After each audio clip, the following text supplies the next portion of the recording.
It's a great atmosphere here. Mark Albright made note of it just sitting next to me here. It's a while since you've been here, and this place has changed since Doug King took ownership, and they took ownership of this ground as well, Mark. Yeah, absolutely. Like, you look around now and you see so many fans packed inside this stadium. No empty seats in the Coventry end, especially. So, and obviously we have a laugh and a joke about the band playing, but they've put on a real effort here tonight, and you can tell. Obviously, we've just seen a big firework display. There was the song that was played, and obviously it's going to be their remembrance fixture as well. So I'm sure that'll be special. As out come the two squads from the tunnel just down to our right-hand side, led out by the referee tonight, James Lennington. Both teams will be in their first choice colours. Coventry in the sky blue, Sheffield United in the red and white stripes with the black shorts and the white sock. So a terrific atmosphere. There will be a moment's silence before kick-off with regard to Remembrance Sunday to come. Lots of other championship games underway. There's no goals anywhere else yet, and there are Champions League games about to get underway, including our commentary game over on Talksport, where Tottenham Hotspur will be at home to FC Copenhagen. Arsenal, as you've just heard here on Talksport 2, have won by 3-0 against Slavia Prague to further cement their position as the team to beat, not just in England but around Europe this season. Bukayo Saka with a penalty, Mikel Merino getting involved. Very good night for Mikel Arteta. So whilst we're waiting for the officials to sort out the minute silence and get that done, Mark Albrighton, we've talked a lot about Coventry this season. What case can you make for Sheffield United getting the job done here this evening? It's going to be very, very difficult for them, I'll be honest. I think obviously Wilder's made a couple of changes. He's tried to freshen things up, because that was a real tough defeat to take at home to Derby at the weekend. Wasn't happy with his size defending.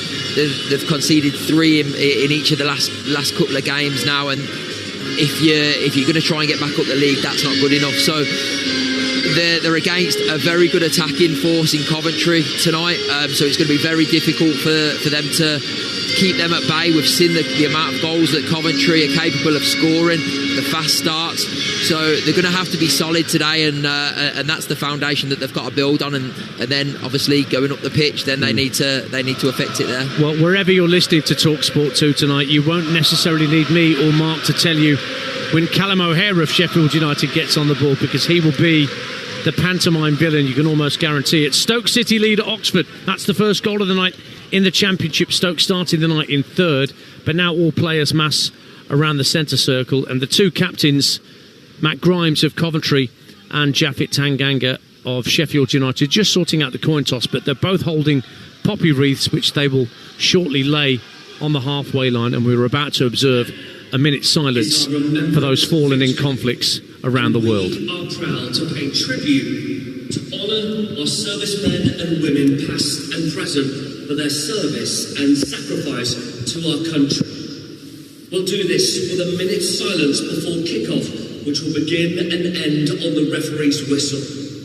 This is also our closest fixture to the anniversary of the Coventry Blitz. 84 years ago, on the 14th of November 1940, the victims of which we also remember tonight. We are proud to welcome pitchside standard bearers representing our local armed forces, cadets, and also the Royal British Legion. We also welcome Antonio Socchi, Bandmaster of the Band of the Royal Regiment of Fusiliers of Warwickshire, who will play the Little Post.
Last post impeccably played by the bugler pitch side here at the Coventry Building Society Arena. And as you heard the stadium announcer say, remembering those lost in the Coventry Blitz, a city hit more than most by the attacks on this country in the Second World War. So the atmosphere went silent for a moment, but it's back up to fever pitch within seconds. There's a lot of belief around this stadium these days that hasn't been there for a while, although Mark Robbins was certainly building something when he was here, getting the team promoted from League 2, from League 1 back to the Championship, getting them to a playoff final. Now it's Frank Lampard's job to try and complete the job and get them back to the big time for the first time in a generation. Sheffield United have tasted Premier League football in more recent times than their opponents, but they've fallen on harder times, and Chris Wilder, back for a third spell as Blades manager, has got a tougher job as he's ever had to try and get the Blades back on a more even keel. They will get us underway, Sheffield United, wearing their red and white stripes, and they're kicking from left to right as we look. We're about, 15 rows back in the west stand here, quite close to pitch level, closer to the north stand then to our left that Sheffield United are defending. So they've turned Coventry City around effectively at the start of this game, Mark Albright. Normally Coventry in their all sky blue prefer to attack the end to our right in the second half of games. Bobby Thomas back in the side, can't prevent a throw on the far side to the Blades, and it will be Sam McCallum to presumably be the long throw specialist. Everybody's got one nowadays. Packed penalty area with red and white and sky blue shirts in there. First chance for Sheffield United to force the issue. Good throw from McCallum. Flicked on by Tanganga to the far post, and Wright had to turn it behind for a corner kick because the set piece routine from Sheffield United nearly paid dividends, 0-0. Yeah, and I think that's why it is coming back into the game a lot more, the long throw in, because it's not the first contact that you get, it's that second. And if a Sheffield United player's on his toes at the back post there, it's 1-0 already. But unfortunately for Sheffield United, it was cleared by a Coventry City defender. So McCallum's come across to in front of the Sheffield United fans in the southwest corner to take the corner kick, left-footed in swinger, headed away to the edge of the box. Riedewald sends it in. It was deflected towards goal. Brilliant save to deny McGuinness. And in fact, it came out for Sheffield United boot in the end, but the ball just deflected up in the air, and somehow Carl Rushworth flung himself to his right and kept out a deflected shot. But it ends up being a free kick to Coventry City inside their own box. 0-0. Yeah, great start from Sheffield United. Couple of set pieces, the throw in, now the corner. Comes out to the edge of the box, got good contact on the volley, takes a deflection, and regardless, I don't know whether he's give offside but regardless of that, the save from Rushworth there was incredible. He's plucked it out from over and behind him, and he's managed to put the ball out to safety. But I think the offside flag was up. It's a great start for Sheffield United, getting on the front foot early against the Championship leaders as Watford take the lead at Ipswich in one of the 7:45 kickoffs. Imran Louza, 2-2 for him, scored a lovely goal on Saturday against Middlesbrough in the game we brought you on Talksport 2. And he's put Watford in front at Ipswich, who are themselves on the back of back-to-back wins. So, 2 minutes gone here on Talksport 2 in the Championship. Tyrese Campbell for Sheffield United plays the ball into the box. It almost fell for Tom Cannon, but Bobby Thomas there again to get it clear, and then, well, absolutely cleaned out there on the right-hand side was Josh Eccles for Coventry City. So the Sky Blues get a free kick inside their own half. 3 minutes gone, 0-0. Mark Albrighton. Yeah, and we spoke about the conditions before, just between ourselves and how much they could play a part tonight. Obviously, we just seen it on that occasion. Once the defender commits, it's hard for him to slow down and hard for him to stop and lose that momentum. So we're going to see it quite a lot. We've already seen a couple of heavy touches that have skidded off the surface, so that could be crucial into tonight's game. Yeah, the rain is still falling, not as heavily as it was when I arrived at the stadium a couple of hours or so ago, but it's still drizzling, and it's still going to make the surface very, very slick indeed here in the Midlands. As City Peck turns it forward for Sheffield United, looking for Cannon, one of the players brought in tonight by Chris Wilder. Coventry don't quite clear their lines, although it's won back by Matt Grimes deep in his own half, chips it down this left-hand side, flicked on by Thomas Asante, and then Riedewald trying to volley it back downfield, looking for a teammate, can only volley it straight out of play. Not long arrived Jairo Riedewald at Sheffield United, former Crystal Palace man. You might remember him playing in the Palace midfield for some time, but he's not long joined from Royal Antwerp, who he left in the summer. Goal kick to Coventry City. Carl Rushmouth on loan from Brighton is going to take it. So a couple of goals already in the Championship. Watford leading at Ipswich, and Stoke leading in their game at Oxford United. Boreham Wood 1-0 up on Aldershot in the National League. So too Carlisle against FC Halifax Town, and Hartlepool against Morecambe. Rochdale Scunthorpe, the battle of the top two, was unfortunately a victim of the weather today. And Bayern Munich, talking of the top two in the Champions League meeting in Paris, Bayern Munich 1-0 up, and Tatsuhiro Sakamoto has just been cleaned out as he ventured inside from the right wing for Coventry, and the Sky Blues get a free kick, Mark Albrighton, about 35 yards out to the right of centre. Yeah, dangerous area here now.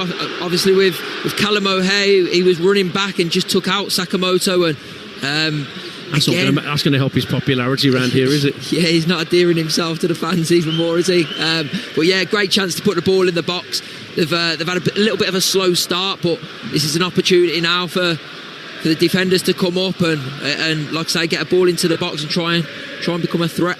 It's at the north stand then, this free kick for Coventry, just away to our left. Grimes runs over the ball, so Josh Eccles will deliver it. Actually, it's Torp, forgive me, who's delivering it into the box, headed out to the edge of the area, driven back in by Eccles, pushed round the post by Michael Cooper.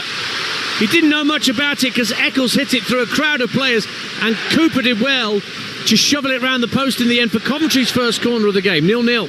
Yeah, Eccles does really well to keep the shot down. He goes with the instep of his foot, ball's bouncing up to him, goes with the instep and just gets it on target, make sure he hits the target, and that's what he's done, and forces a good save out of Cooper, and they've got a corner now and another opportunity for the ball to be put in the box. Right-footed in-swinger for Coventry City, centre halves beyond the back post. In it comes from Torp, deep to the far post. It's headed up and out by McGuinness, or headed straight back to Eccles. It might drop at the edge of the box for Kitching, who had a speculative shot, blocked away to the right and picked up by Sakamoto. Looks to feed Eccles down the right-hand side of the box, but he telegraphed the pass a bit, and Sam McCallum just hoofed it downfield so Sheffield United could push up. 6 minutes gone, 0-0 on Talksport 2. Coventry trying to play a long ball. Bobby Thomas had stayed forward for a minute, but the long ball downfield was too long and too straight, and Cooper could catch it.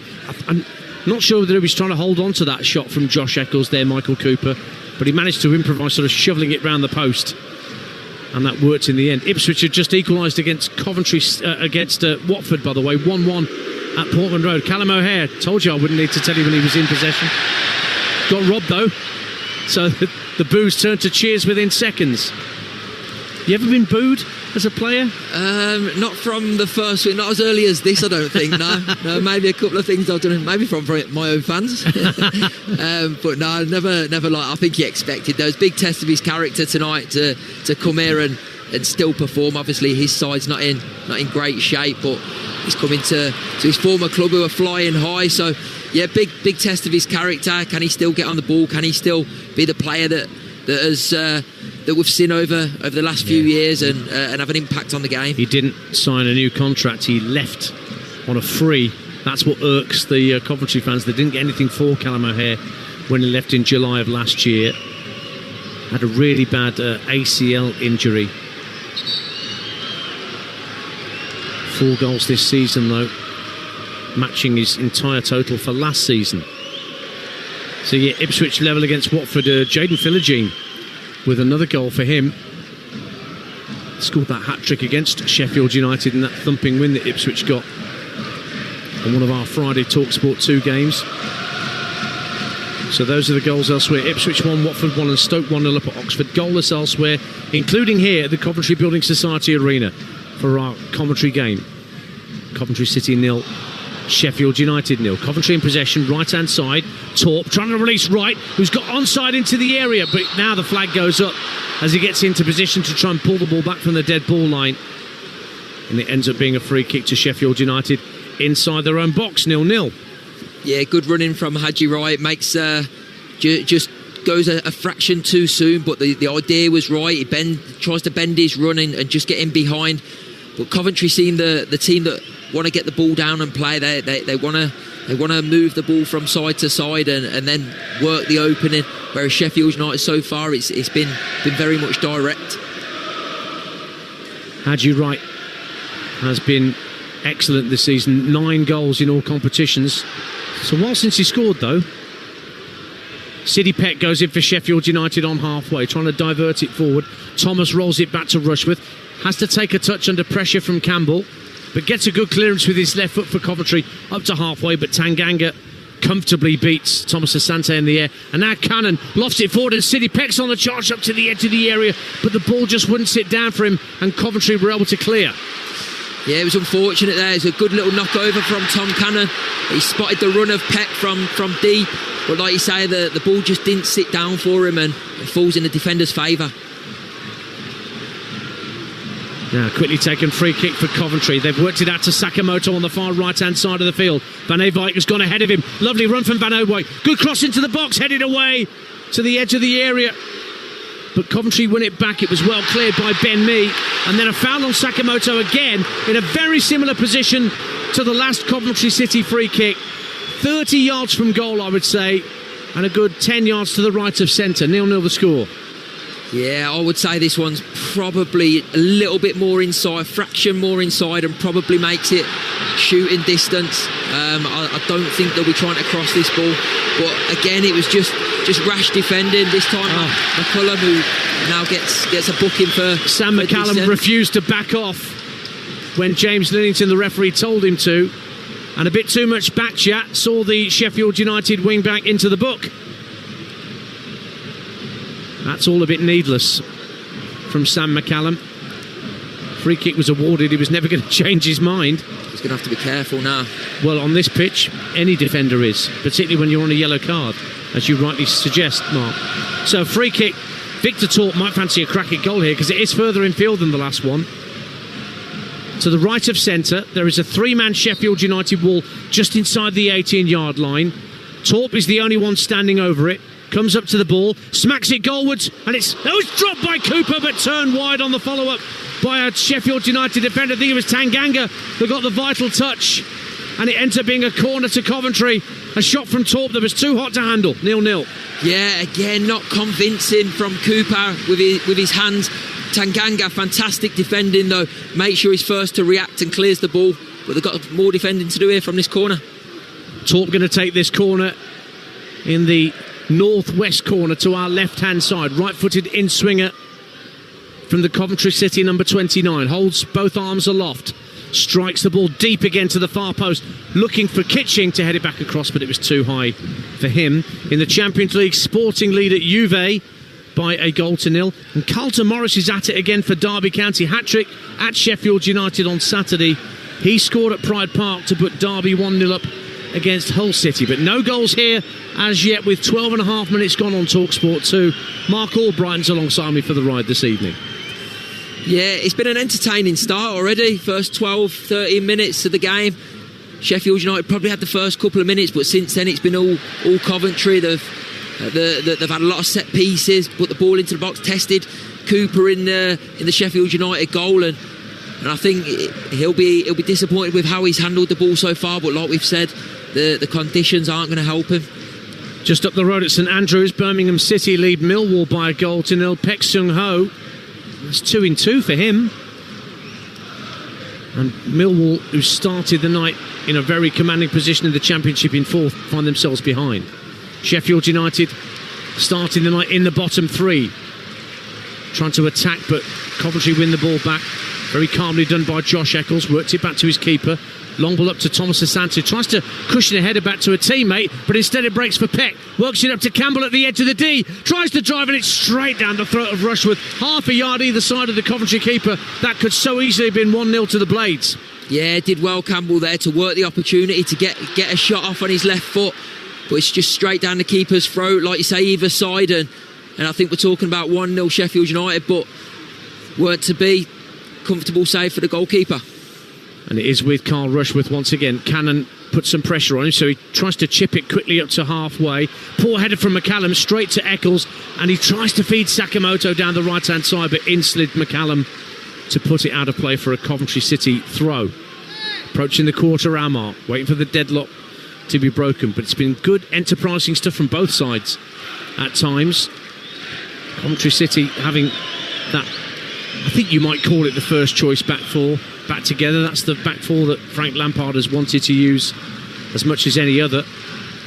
Denied 3/4 of it on Friday from the start against Wrexham, although Jay De Silva was on the bench, but he was suffering from an illness and only came on as a sub late on. Here is Victor Torp, clipped there by Jairo Riedewald out on the far right hand side of the field, right next to the touchline. So it gives Coventry City a free kick just beyond the midway point of the Sheffield United half, and this one is not going to be hit at goal. Even the most ambitious, even Cristiano Ronaldo wouldn't go for goal from there. It's either going to be Grimes with the left or Torp with the right to send it into the Sheffield United box. Yeah, again another opportunity to put the ball into the box. They have looked dangerous on the set pieces so far, testing the goalkeeper. Another opportunity to do so now. Grimes again runs over the ball, so Torp whips it in right-footed. Up goes Thomas Asante, can't get the header on it. It was actually well defended by Chidozie Ogbene, who was there with him. And the ball drifts out of play. And the fact the throw has been given to Sheffield United, the referee deems no touch made in the box by any player. So Torp's free kick went out on the full, and Sheffield United with a chance to build. Yeah, 3 points adrift of Southampton are Sheffield United at the start of the night, and 4 points off Blackburn, Portsmouth and Oxford. But it's been feast or famine on the road for Sheffield United. They've won twice and lost 5 times. No draws.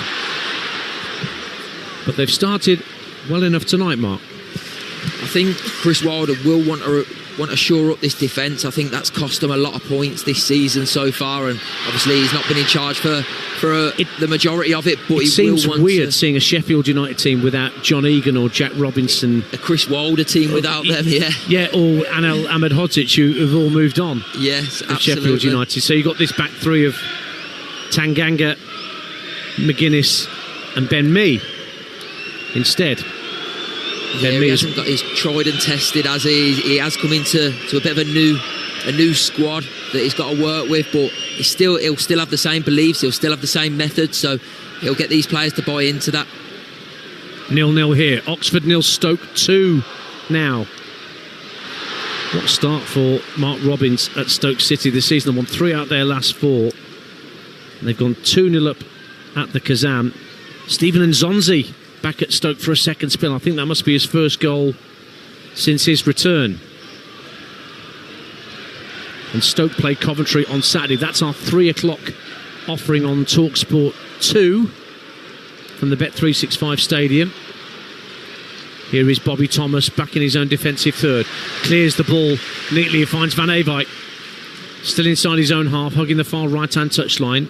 Grimes has to go back for Thomas once again, who is very calm under pressure there from 2 or 3 Sheffield United shirts around him, Mark Albrighton. Yeah, he's a very composed defender.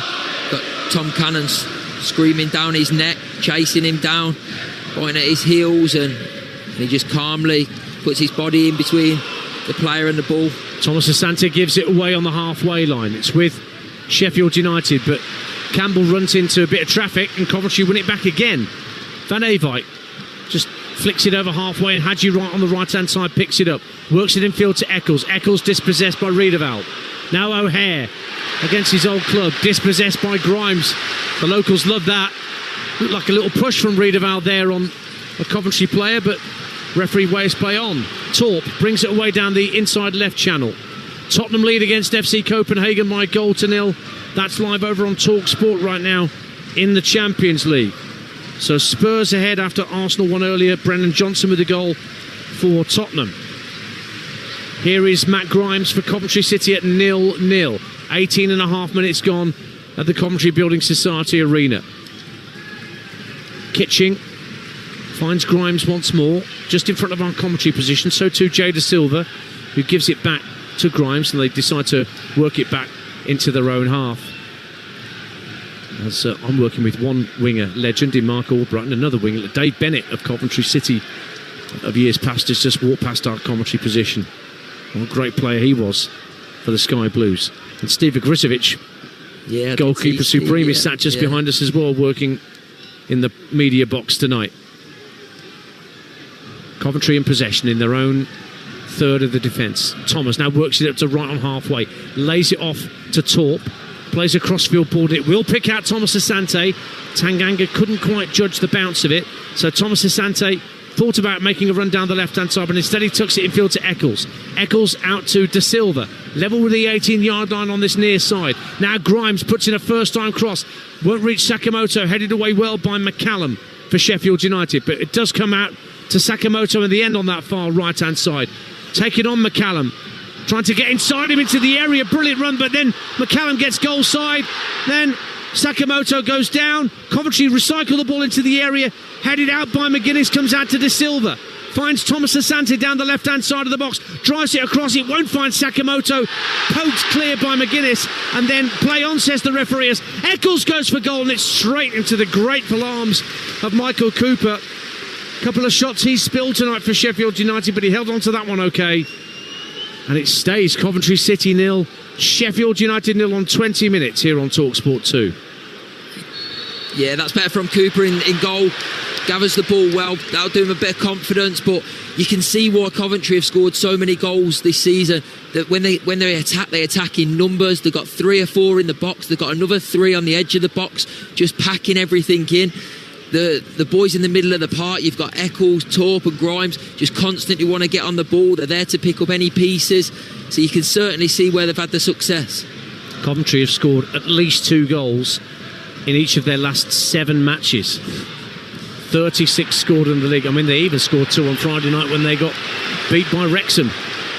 That's 36 goals in the league, which is 14 more than the next best, which is Hull City on 22. That's not just slightly ahead, that's leagues ahead. Yeah, they've had some big results, haven't they? They've had quite a few here as well. Obviously, Thomas Asante in with the goals playing wide tonight, but they'll still be looking to get in there and get into the box and get on the end of some chances. Coventry have won a throw down by the corner flag as they attack the north stand end to our left in this first half on Talksport 2. And one of the Coventry subs, I think it's Jake Bidwell, he's drying the ball for Milan Van Eyck. Although Van Eyck says, thanks Jake, but it's all right, I've just picked up one of the spare ones from one of the cones. So it's going to be a long throw from the Dutch fullback for Coventry City from this left-hand side, about 10 yards from the dead ball line. Hurls it in to around the 6-yard line. It's a poor clearance, and in at the far post slides Hadji right, but can't get the connection, and it shanks out of play wide for a Sheffield United goal kick. We almost saw a long throw create a goal at the other end of the first couple of minutes, and now Coventry are having a go, but it's still 0-0. Yeah, again, it's just that second contact. The first one is always the flick on. The first contact is always the flick on, and it's whoever can pick up and get to that second contact. On this occasion, it's probably just half a yard in front of Hadji Wright. He's just on the stretch, just can't get enough contact on it to guide it goalwards. Ever feel you missed out not having a long throw in your armoury, Mark?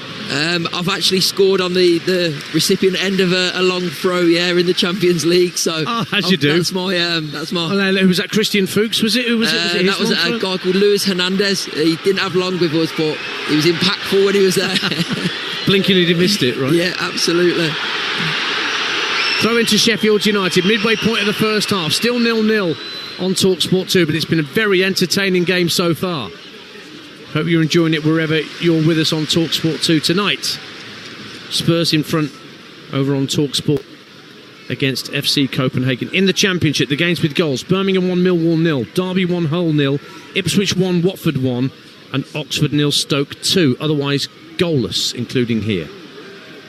As Bobby Thomas fires the ball down the right-hand side. Hadji Wright is giving chase. He actually forces McGuinness to clear it. No, it's Ben Mee actually to clear it into the path of McCallum, but did well to keep it in play because it was really fizzed at him.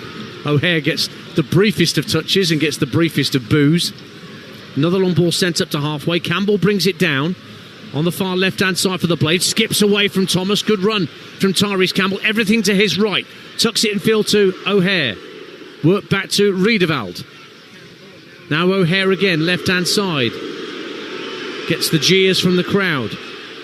Tucks it into Campbell, left-hand corner of the penalty area. McCallum on the overlap, wins a corner for Sheffield United with 24 minutes gone. 0-0. Yeah, better from Sheffield United. Just having a spell with the ball.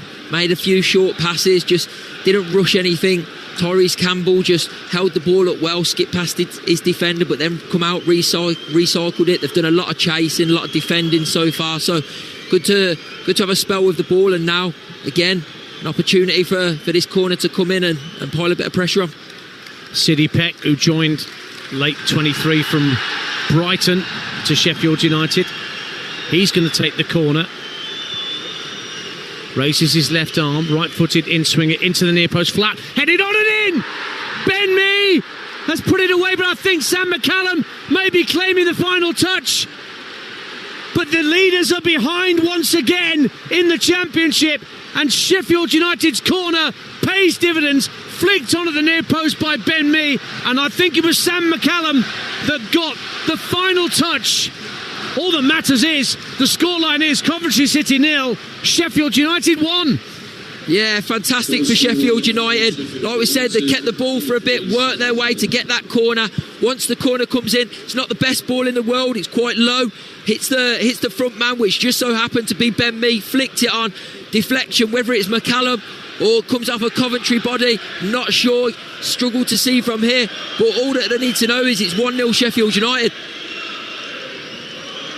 Well, they went behind on Friday and couldn't find a way back, Coventry, in the end, losing 3-2 with 25 minutes gone. That's not the reaction that Frank Lampard and his team would have wanted on the benches down to our right-hand side. But for Chris Wilder, who talked about a soft underbelly from his players, they are in front. Jay Da Silva trying to respond for Coventry. Gets to the left-hand corner of the area, trying to get past Ogbene, who's jockeying him. Almost got past him, but Ogbene did really well to stay between man and ball, protect it, and he ends up actually winning a goal kick. That's good defensive work from Chidozie Ogbene. And it ends up being a goal kick for Sheffield United. That goal has been credited to Sam McCallum. Now, Michael Cooper, the Sheffield United keeper, has gone down inside his own 6-yard box. Now, whether this is a twisted sock or a dislocated eyelash or something that he needs treating, and it just affords the chance for a bit of impromptu coaching. We're seeing this all too often. But what it does mean is that pretty much every outfield player, apart from one or two Sheffield United players, have come over to this near touchline to, well, supposedly take on water, but really take on some coaching advice from their respective managers. 1-0 to Sheffield United here, Mark Albrighton. Yeah, and fantastic for Sheffield United. They've had to weather a few attacks, few set pieces. They've done it very well, but they've gone up the other end. Their first little bit of play, their first spell with the ball creates the corner that they eventually score from. From a Coventry City point of view, they won't be too disheartened. Yeah, they don't want to concede, especially after the defeat the other night. They would have liked to have gone ahead, but they've played well in this game. They've not had a bad opening 27 minutes or so. So I think they'll still have confidence. They still look a threat going forward. So I think they'll take a lot of confidence from that. Michael Cooper was just having a massage then whilst you were chatting there, Mark. He was lying on his face in his own 6-yard box, and the Sheffield United physios were just massaging his shoulders. Should have been a goalkeeper. You're not quite tall enough to be a goalkeeper, though, are you? I'm not agile enough. I don't think I'm being too unkind by saying that. Mark Albrighton, former title winner with Leicester, with us tonight on Talksport 2. Cooper will restart the game with a goal kick. sent out to the left-hand side, and the goal scorer McCallum can't quite get there, beaten to it by Van Eyck. Tyrese Campbell holds it up, knocks it back to McCallum. Early ball down the left-hand side of the area for Cannon to give chase. Keeps it in play, and it won't quite drop for Ogbene because Jay Da Silva on the cover from left-back got there first and thumped it out of play for a Sheffield United throw. Good counter-attack from the Blades, who lead by a goal to nil. Tom Cannon will give you that all day long. He'll run the channels. He's got pace, deceivingly quick player that'll chase down lost causes and does so on that occasion, pulls it back and just can't pick anyone out in the box. But got a long throw here from McCallum. Like in the first couple of minutes, it's into the near post and kept from going out for a corner. Comes back to McCallum, left-footed ball back to the far post. Up goes Ben Mee, can't get the touch. It's cleared away to the right-hand corner. Ogbene being tracked by Da Silva, works it back into midfield for Peck. Peck puts a ball into the area, headed away by Thomas. Where's that going to drop? Onto the volley of Sakamoto, who just hoofs it up to halfway. Eccles is giving chase, but Peck will tidy up and give it back to his goalkeeper, Kupu. He's getting the pantomime boos for his little bit of massage treatment earlier. Hits a long ball downfield, looking for Tyrese Campbell. Van Eyck gets the ball back to Rushworth. I'm not sure whether he knew precisely where Rushworth was, because he was much closer than he realised, but Rushworth dealt with it at the expense of a throw to Sheffield United. Yeah, it seemed just a little bit of a mix-up. I think he was expecting his goalkeeper to maybe come and clear his lines, but he wraps one back to him instead, out for a throw-in. But I think just looking at the last couple of set pieces, the corner, the long throw-in, Coventry don't seem too confident dealing with the aerial threat of Sheffield United so far in this game. There's been a couple of instances where the ball could have sort of dropped anywhere, so that's something that they're going to need to shore up in this game. Ball's out of play for a Coventry City throw as Ogbene just couldn't hold on to it. So deadlock broken here, and it's the Blades who have the advantage. I mean, there are some metrics in the Championship where Sheffield United look quite threatening. They've won the most corners in the league so far this season. They've won a couple tonight. Second most touches in the opposition box behind Coventry City. That says a lot about how far they're pressing up to try and engage the opposition, Mark. Yeah, absolutely. We've seen it already. They've not had loads of the ball, but when they have, they've got it forward very fast, and they've chased down lost causes. They've worked it well in that final third. Here's Hadji right down the left-hand side of the box for Coventry, into the near post, but straight into the grateful arms of Michael Cooper. Just couldn't wrap his foot round the cross enough there, Hadji Wright. Sheffield United lead 1-0. Yeah, just needs to cut it back slightly. It's far too close to the goalkeeper. Having said that, you do always want somebody running across the front of the goalkeeper just in case that happens. Elsewhere, Birmingham City lead Millwall by 2-0 now. Your old mate Damari Gray has got the second for his new old club, back for his second spell. So Millwall find themselves behind. We'll be at the Den Saturday lunchtime for their game against Preston North End to kick off your EFL Saturday afternoon listening. So we've got two games for you back-to-back Saturday afternoon. Preston at Millwall at 12:30. Our coverage starts at noon. And then Stoke against Coventry is our 3 o'clock offering. And as I mentioned, Stoke are 2-0 up at Oxford tonight in one of tonight's other games. Derby 1-0 up on Hull. Ipswich and Watford at 1 apiece. No goals elsewhere. Sheffield United with Riedewald winning it back, finding City Peck 30 yards from goal, slides it to Ogbene, right hand corner of the area, clips it to the far post, headed away by Kitching, brought down by Sam McCallum, who's really been involved for Sheffield United tonight. Now Mee swings across into the box, an improvised flick on from Callum O'Hare that actually went straight into the arms of the goalkeeper Rushworth. But the score, if you're just tuning into our EFL exclusive commentary, is, with 32 minutes gone, Coventry City 0, Sheffield United 1. The lead is behind Mark Albrighton. Yeah, I think it just sums up this championship. I'll be honest. Obviously, every season it's wild. Anyone can beat anyone. We do always speak about it, but I think this season more than ever, it seems that it's wide open.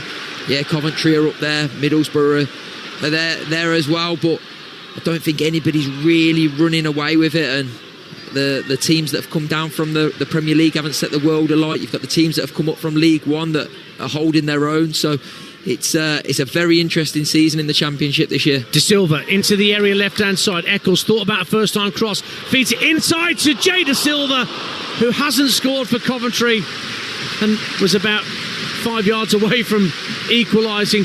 Played with a lovely reverse pass inside the area. Got to the corner of the 6-yard box, but dragged his left-footed shot well wide. 1-0 Sheffield United.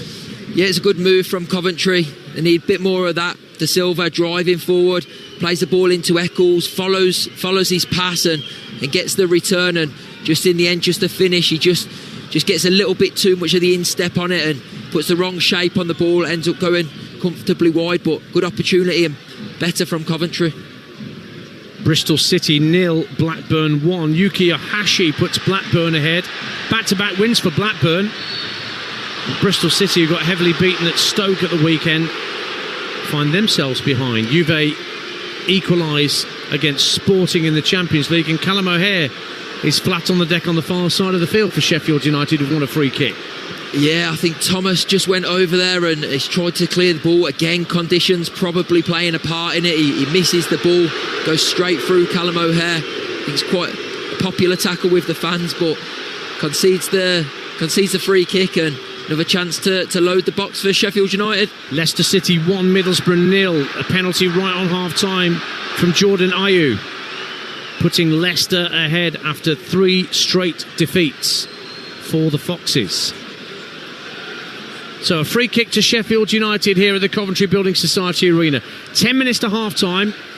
Ian Danter and Mark Albrighton, former Leicester title winner, are with you tonight here in the Midlands. And Sheffield United, with that 1-goal advantage, have a free kick pretty much at the midway point of the Coventry half, but on the far left-hand touchline as they attack the south stand. Peck runs over the ball. McCallum delivers the free kick into the area, headed out by Van Ewijk. Peck tries to head it back towards the edge of the area. There's a bit of a ricochet, and then Van Ewijk got his foot in, and Sakamoto brings it away for Coventry up towards the halfway line, but then O'Hare tracks back and finds McCallum, who Sakamoto cleaned out, but the referee says play on.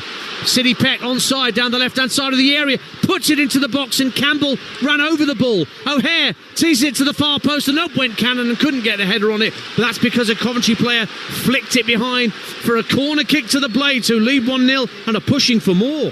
Yeah, another couple of great opportunities there for Sheffield United. They work it well. A lot coming down that left-hand side for Sheffield United this time. City Peck gets to the byline, cuts a ball back. Tyrese Campbell tries the little Cruyff flick, misses it, gets cleared, and then comes back out, another cross back post, and just gets taken off the head of Tom Cannon, but goes out for a corner. Another opportunity. City Peck going to take it in front of those Sheffield United fans away to our right in the south stand. They're the ones who are making the most noise right at this moment in time anyway. Right-footed outswinger to come from Peck. Clutch of Sheffield United players around the penalty spot. They break now as the corner kick comes in. Again, it was low and flat, and Sakamoto just hits it straight up in the air. They're trying to help it go behind for another corner for Sheffield United. Then McCallum tries to feed a left-footed ball up to the edge of the box. There's a foul against the Coventry City player, and the home side get themselves a free kick. So the only Championship game without a goal at this point is at the Valley. Charlton and West Brom. That's reached half-time. In fact, pretty much all the other games have reached half-time, apart from Bristol City Blackburn. So the half-time scores: Birmingham 2, Millwall 0, Charlton 0, West Brom 0, Derby 1, Hull 0, Ipswich 1, Watford 1, Leicester 1, Middlesbrough 0, and Oxford 0, Stoke 2. Still got 7 minutes or so to play in the first half here at the Coventry Building Society Arena, and Bristol City 0, Blackburn 1 is confirmed as a half-time. Ball over the top, trying to get Hadji Wright in behind McGuinness, but McGuinness just toe-ends the ball back to his goalkeeper, Michael Cooper, who thumps it clear. An attempted cushioned header from Tyrese Campbell went deep back into his own half. Van Ewijk's on his bike down the right-hand side, but across came Ben Mee, put it out of play. No nonsense for a Coventry City throw. Yeah, Ben Mee does really well there, because Van Ewijk, he was never favourite to win the ball, but he very nearly got it.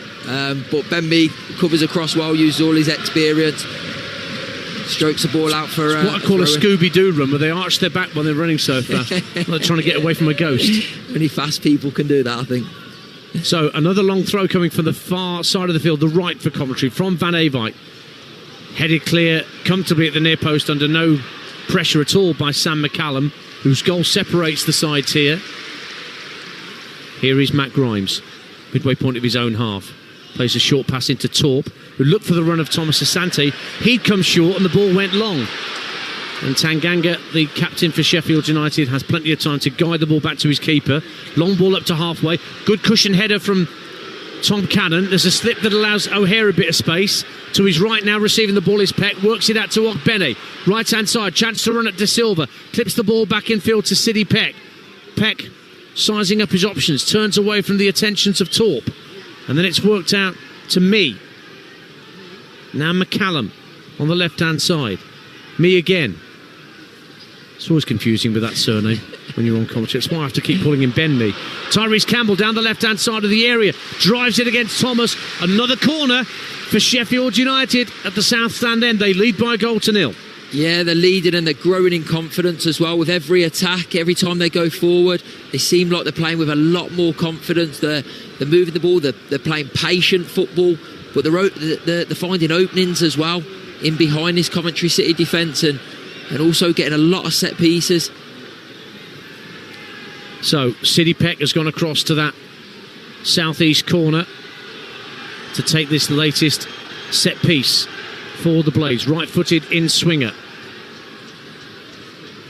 Packed 6-yard box waiting for this delivery, and it comes from Peck and it's headed away by Coventry to the edge of the box. O'Hare drives it back through a crowd of players and it deflects behind for another corner to Sheffield United.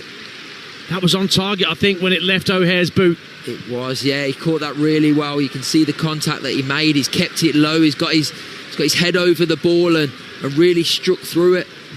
Just deflected off a Coventry City defender and out for another corner. Well, he made made over 180 appearances for Cov. Callum O'Hare scored 22 goals before his move to Sheffield United. He waits on the right-hand corner of the penalty area in case a short corner routine comes his way from Sam McCallum, but it looks like McCallum is going to send this left-footed in-swinger into the box. Right in front of those Sheffield United fans to our right. Raises his right arm. In it comes then left-footed. Good delivery, but well claimed by Rushworth on his 6-yard line. And he tries to get Coventry on the move. 4 minutes to half-time. Sheffield United 1 goal up. Long ball downfield, looking for Thomas Asante. Tries to flick it on. Knew that Torp was behind him and Eccles was behind him. Tried to improvise a flick on there, but it wouldn't work for Brandon Thomas Asante, and it ricocheted through safely from Michael Cooper's point of view to the Sheffield United keeper. Yeah, and lucky from Thomas Asante there. You can see what he's trying to do. He's aware of Torp behind him. He's just trying to get that flick, but great play from Rushworth, the Coventry City goalkeeper, to first of all claim the ball, but then to set the move alight. Oh, lovely flick from Peck, gets Cannon away down the right-hand side for Sheffield United. Peck goes for the return, and the shot is deflected, and it allows Rushworth to dive to his right and make the save. Great work between Sidney Peck and Tom Cannon. Almost got Sheffield United a second goal. Yeah, it's that pace from Tom Cannon again, down in that right-hand side channel. Gets in, cuts the ball back, lovely cut back, plenty of pace.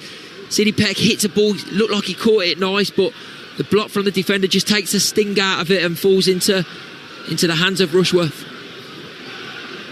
Now Van Eyck for Coventry City with 3 minutes to half-time here on Talksport 2, your home of the EFL. Back it goes to Matt Grimes, who tries to fire it out to Sakamoto. Right-hand side, headed clear by McCallum, but Van Eyck will let it go out of play so that Coventry can have a throw. So it is rare that Coventry don't score, so Sheffield United will have to be on their mettle for the rest of this game. Can they at least hold out to half-time with this 1-0 lead, the Blades? Well, I did their 0-0 draw at Leicester City, so I've seen them not score this season. Oh, you're the Jonah, are you? Yes, thoroughly so. Hadji Wright takes advantage of a slight slip from McGuinness. Left-hand corner of the area, pulls it across the face of goal, and Sakamoto couldn't get there. Turned behind in the nick of time by Sam McCallum, but that leads to another Coventry corner away to our left-hand side, 1-0 to Sheffield United. Yeah, good play from Haji Wright down in this left-hand side. Gets in that channel and just strokes a ball just across the face of goal, and just needs Sakamoto just to be on his toes a little bit more and nip in front of Sam McCallum. So Matt Grimes will have the corner kick in that northeast corner on the far side of the field from us. Left-footed in swinger, lots of whip on it. Punched clear by Cooper with his right fist. Comes out to Van Eyck, who is the last man defending just on the edge of the centre circle. But under pressure from Cannon, Van Eyck has to go back to Rushworth. The keeper lobs it forward long, looking for Kitching. Only half-headed clear by Ogbene. Torp picks it up, left-hand side, level with the 18-yard line. Good pressure from Ogbene, but actually too much pressure from Chidozie Ogbene. Quickly taken free kick. Kitching tries to whip the ball in, first time of asking. Thomas Asante with his back to goal, chest it down. Kitching again, lovely floated ball up to the far post, and right heads just the wrong side of the post, but the flag was up anyway for offside against the American. So it'll be a goal kick to Sheffield United. We've got 30 seconds of normal time to play, and Chris Wilder will be desperate to get his players in at 1-0 up here. He will, yeah. And I just seen Ben Mee just pointing just something that I just seen just on this near side. Benny just diving into the tackle there, didn't need to do it, gives away a needless free kick and an opportunity for Coventry to attack again. Just seen Ben Mee making that point, just stand your ground, he's going nowhere, stand up, let him play backwards. Goal kick sent downfield for Sheffield United. O'Hare finds Campbell, left-hand side, driving towards the left-hand corner of the area, tried to hit a cross in. Another corner for Sheffield United as we go into 2 minutes of minimum added time, and the ball is exactly where Chris Wilder and his team would want it, at the Coventry City end of the field. Corner kick, and City Peck is in no hurry to go over and place it in the quadrant, but they're sending everybody forward. Yeah, it's another opportunity. They've had a lot of corners in this game so far. They've made one count. Got an opportunity now to try and make another one count. This is corner number 6, I think, for Sheffield United. In that southeast corner, another right-footed in-swinger from Peck. Again, the 6-yard box is full of players. Flicked onto the near post by Mee. That's where the goal came from, but this time Coventry managed to clear their lines. Only as far as Ogbene in the middle of the half. Diagonal ball to the left-hand corner of the area. Chested down by Ben Mee. Gets to the byline, pulls it back across the face of goal. Grimes can't win the header. Drifts over his head.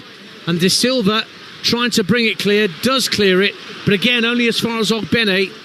Just shy of the halfway line. Tanganga, the captain, tries to loft the ball into the Coventry box, but comfortable claim for Rushworth, who again immediately tries to release a Coventry player. This time Thomas Asante is away down the left hand side, now checks his run, level with the 18-yard line, thinks about a cross. De Silva now making the overlapping run, sends the cross in, right with the header, good save on the line by Michael Cooper, and Sheffield United preserve their lead in added time at the end of the first half.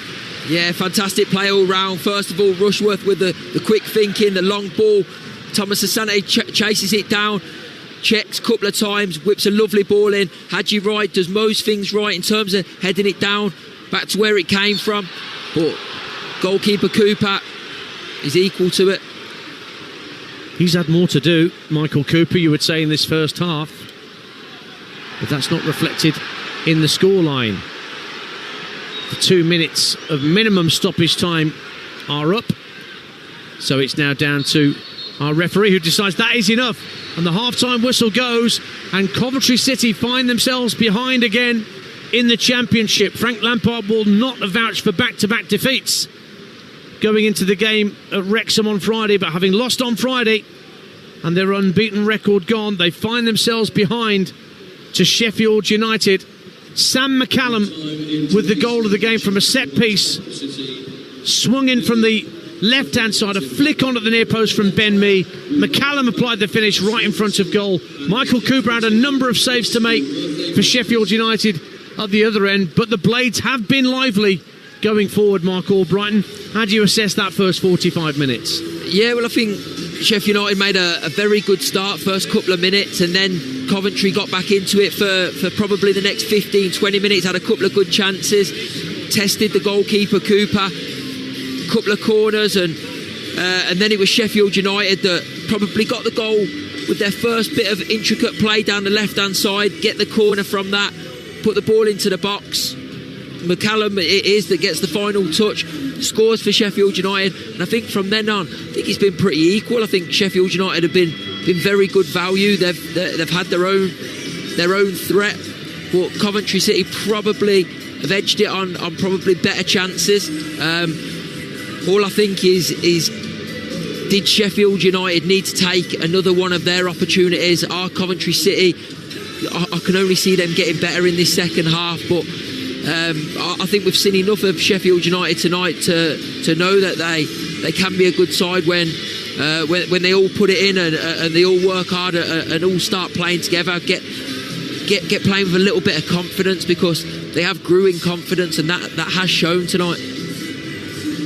Thank you for the time being, Mark. Mark Albrighton with us tonight.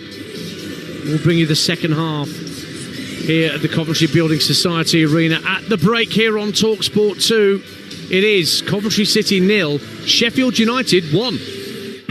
Talksport 2 is your dynamic destination for all the latest sporting action, featuring live commentary of all the biggest events, including football, PGA golf, horse racing, Premiership rugby, cricket, boxing, and all the big-hitting drama of the NFL. Touchdown!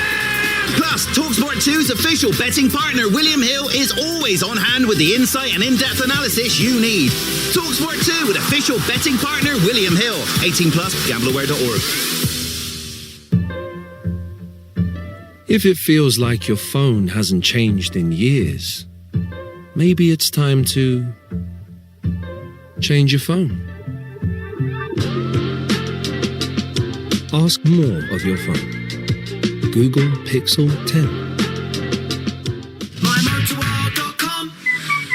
Flat battery, blown bulb, wipers past their best. Don't worry, you can fit it yourself at home. With big brands and low prices, starting from just £1.99 for wipers, $4.99 for bulbs, and batteries from just $39.99. Those life journeys don't need to cost the earth. Don't wait for a flat start. Power up, brighten up, clear up with mymotorworld.com. Delivery from just £3.95. mymotorworld.com.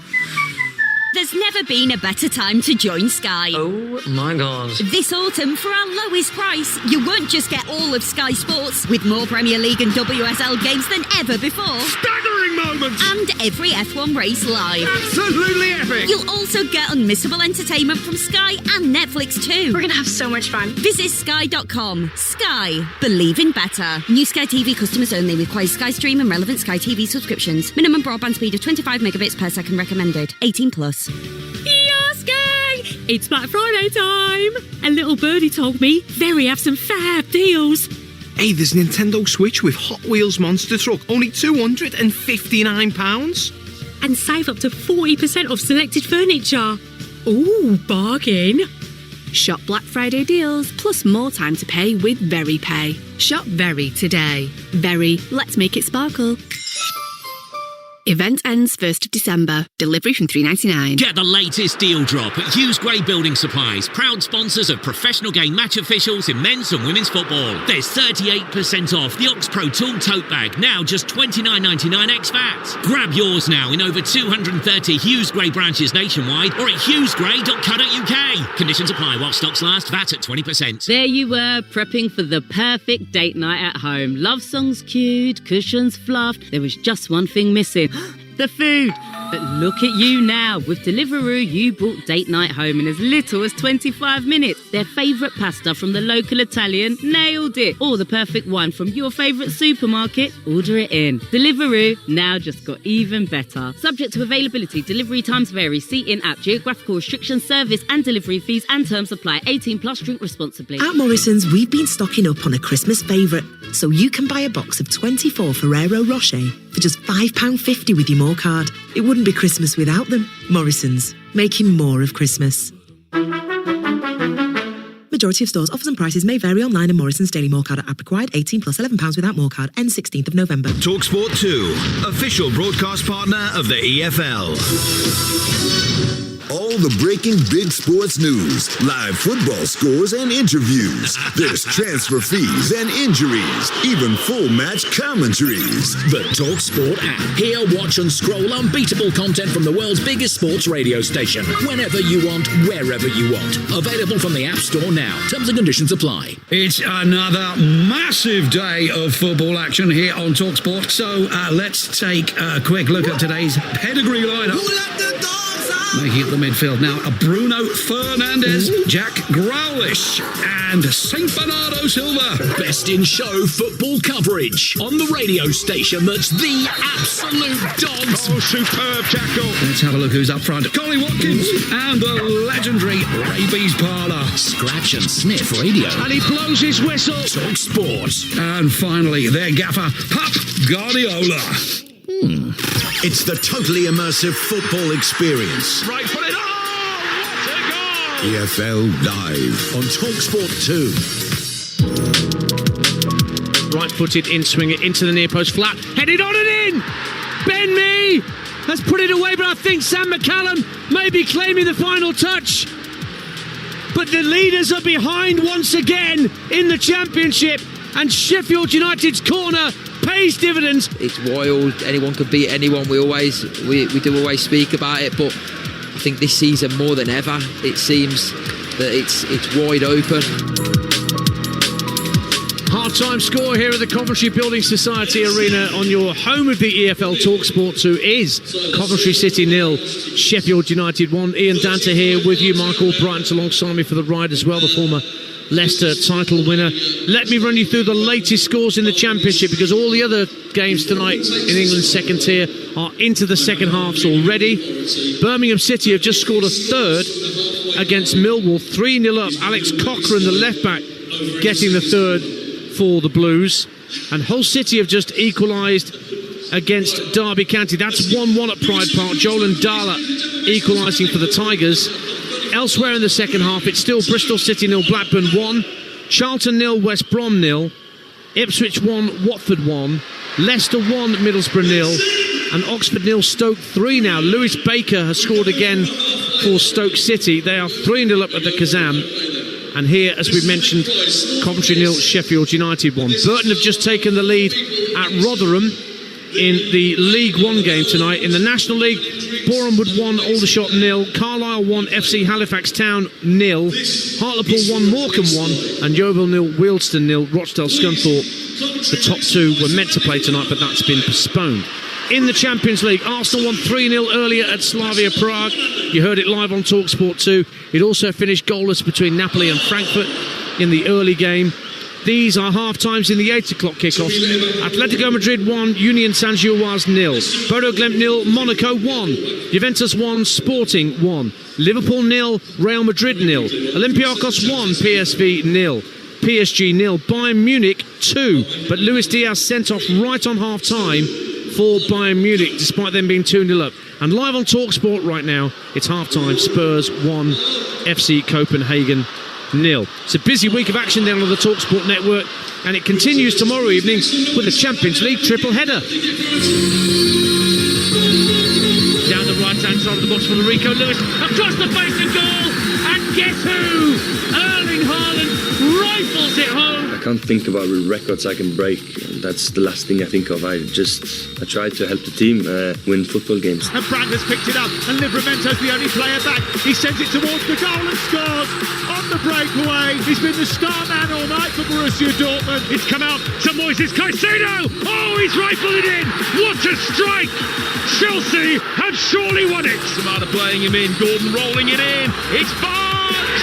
It's 3! Galvanise their chances of a top 8 finish in the Champions League. Champions League football is back. So our triple header starts here on TalkSport 2 tomorrow. Join me from 5:30 alongside Scott Minto. 5:45 kickoff. Chelsea travelling to Azerbaijan to face Karabag, with the Blues looking for their third win in the competition this season. Enzo Maresca, the manager, admits that he will be rotating his team for this game. It's an important game because it can give us 3 wins in a row in the Champions League, can give us 9 points, and so it's very important. For sure, we need to probably we need to rotate some of the players also, because I think we come back in London Thursday morning 6 o'clock, and then Saturday we have one more game. So it's demanding schedule, but we're gonna try to adapt and do our best. As a team, they are a very good team. They are a very intense team. The way they press, the way they work all together as a team, you can see that it's many years they work with the same manager. And then especially at home, they are more intense. And as I said, it will be a tough game. That's Enzo Maresca, the Chelsea manager. I think it's about as far as you can travel in Europe and still be in Europe somehow if you go out to Azerbaijan to take on Karabakh. So join me and Scott Minto from 5:30 tomorrow evening for full commentary, which starts at 5:45. And straight after that game, we'll head up to the northeast on Talksport 2 as Newcastle welcome Athletic Club from Bilbao. You'll hear shortly from their defender Dan Burn.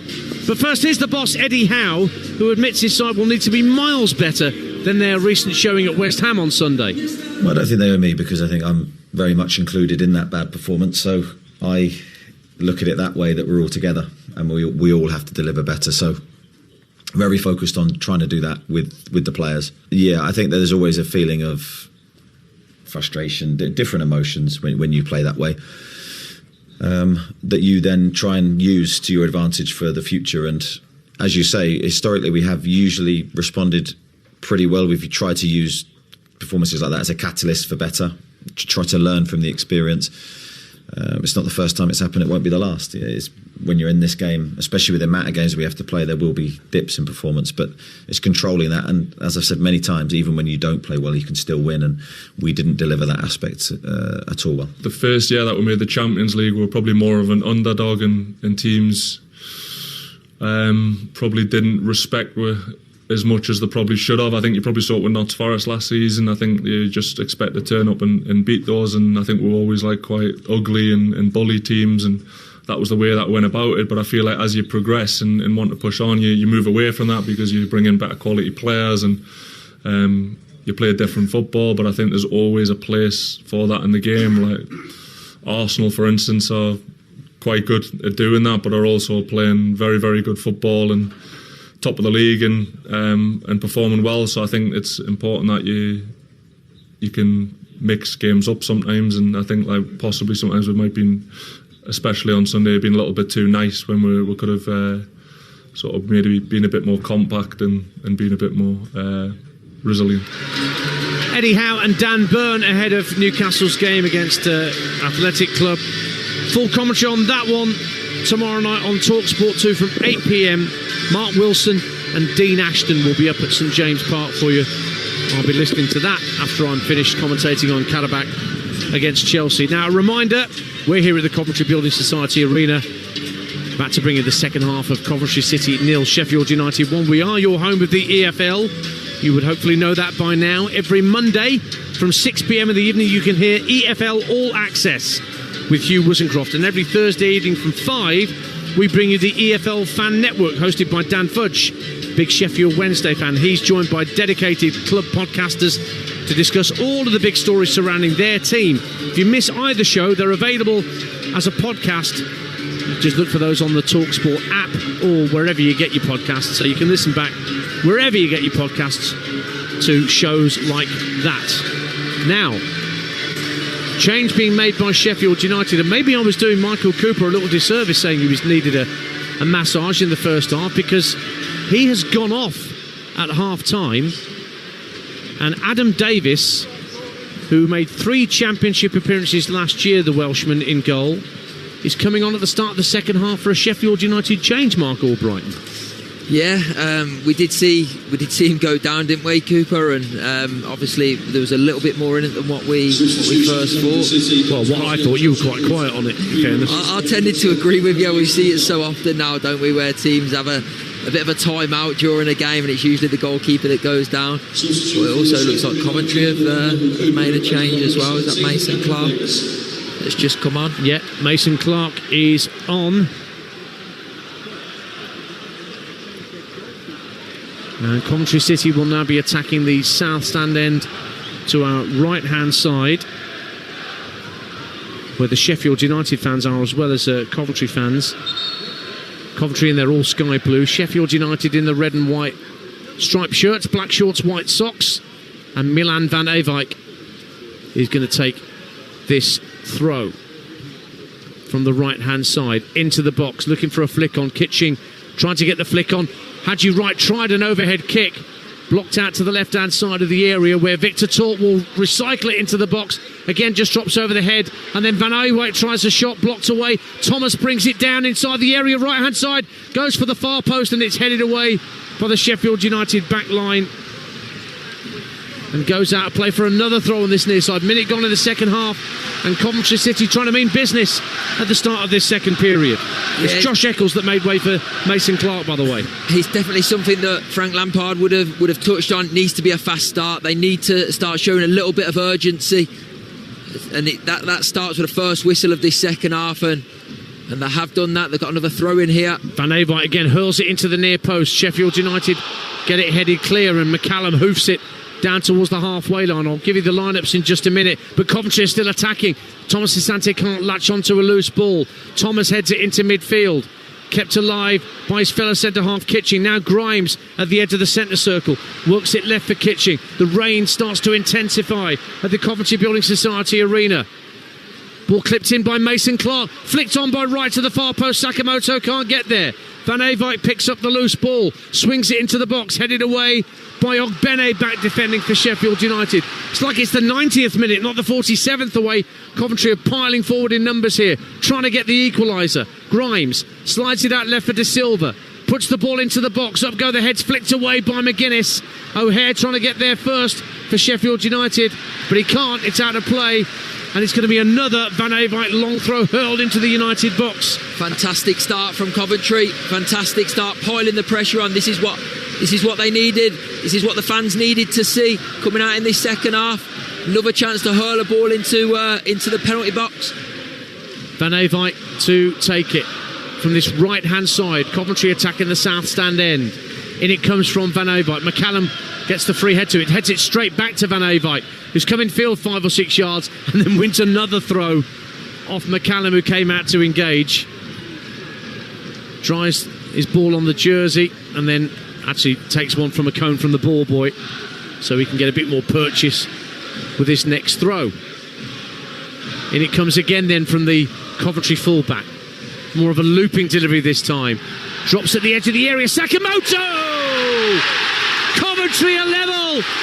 The ball just dropped inside the 18-yard box, and Tatsuhiro Sakamoto ran onto it and cracked a low left-footed shot beyond Adam Davis.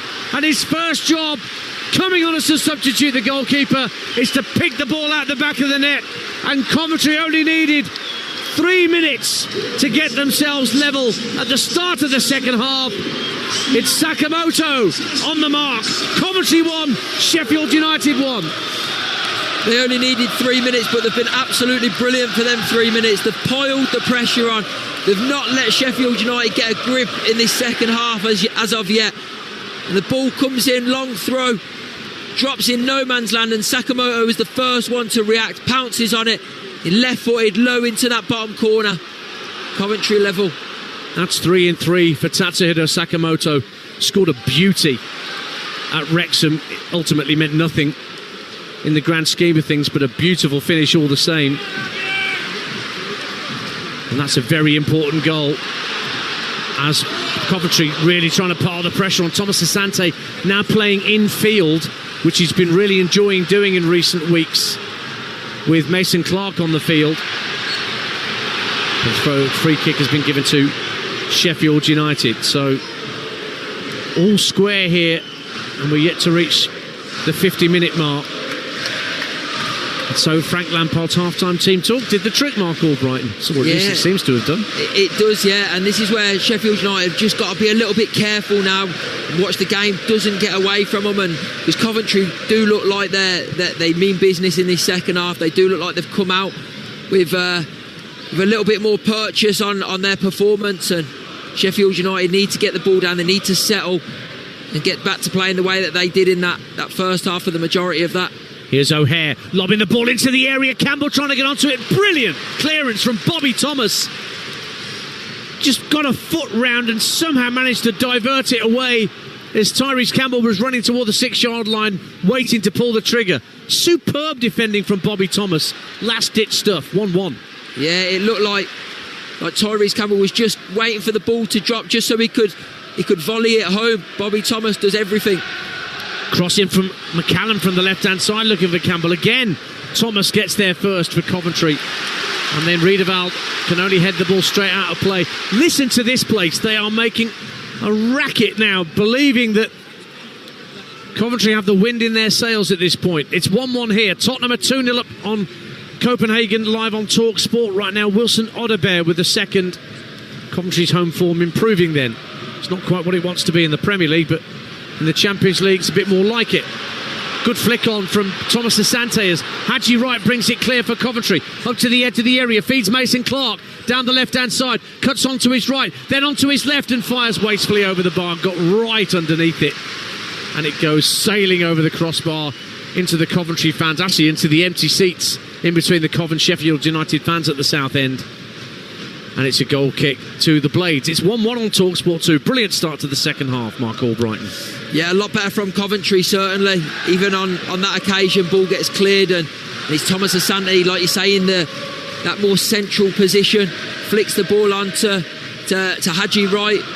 Takes a touch, plays it out to Mason Clark, who cuts one way, cuts the other way, just gets the finish wrong, but it looks so much more of a threat. Van Eyck showing great pace on this near side. Keeps the ball away from Peck. Tatsuhiro Sakamoto somehow keeps it in play as well. And then Riedewald and Van Eyck go for the same ball. The ricochet goes in the favour of Coventry City. The fans loving it. Mason Clark picks it up left-hand side. He's going to have a run at Tanganga here. Into the area left-hand side. Twisting, turning, across the face of goal. It'll drop for Torp. Got the shot away, but brilliant block from Sidney Peck. Right on top of Victor Torp as he got the shot away to block it, because Torp was giving it the torpedo. 1-1. Yeah, he was just lining up to pass the ball into the back of the net, but Sidney Peck was there, threw his body on the line to block the shot and keep his team level. Birmingham City 4, Millwall 0. Jay Stansfield. Here's Sakamoto trying to backheel it into the path of Van Eyck. But Sheffield United only half cleared it. It's come straight back down the Coventry left to Thomas Asante. Down the left-hand side of the box, finds De Silva at the left-hand corner of the area. Then whipped back in by Thomas Asante. Sakamoto running in for a header, but McCallum defended it brilliantly. And then the second ball back into the box, comfortably claimed by Adam Davis. But it's incessant attacking from Coventry City, having got themselves level here, 1-1. Yeah, and this is what we've been so used to seeing Coventry do this season. They suffocate their teams. They don't let them breathe. They send so many bodies forward. They're quick, intricate play. The pace in which they move off the ball as well is incredible. And Mason Clark has already made a difference out on that left-hand side. They're getting the ball out to him. He looks a threat. He looks like he's always trying to take his man on and try and beat him, get him into the box, try and commit him into making a foul. So positive signs from Coventry. It's more like it. Danny Ings has just come out to warm up for Sheffield United. A few substitutes going through their paces just down to our left-hand side for both sides. Ellis Sims and Jake Bidwell amongst those warming up for Coventry City. 1-1 the score. McCallum hooks it clear for Sheffield United. 9 minutes gone in the second half. Elsewhere in the Championship, let me read that score out again. Birmingham City 4, Millwall 0. What? Bristol City 0, Blackburn 1, Charlton 0, West Brom 0, still no goals at the Valley. Derby 1, Hull 1, Ipswich 1, Watford 1, Leicester 1, Middlesbrough 0. You want me to read that one out again? Yeah, read that one again. Oxford 0, Stoke 3. And in League 1, Burton are back in front at Rotherham. It's Rotherham 1, Burton 2. Burton, although they're 20th, have won 3 out of their last 4. Here's Sheffield United with Tyrese Campbell inside the area left-hand side, driving for the dead ball line. Good ball across the face of goal, but well defended by Kitching, with O'Hare bearing down on him. And Coventry bring it away through Milan Van Eyck.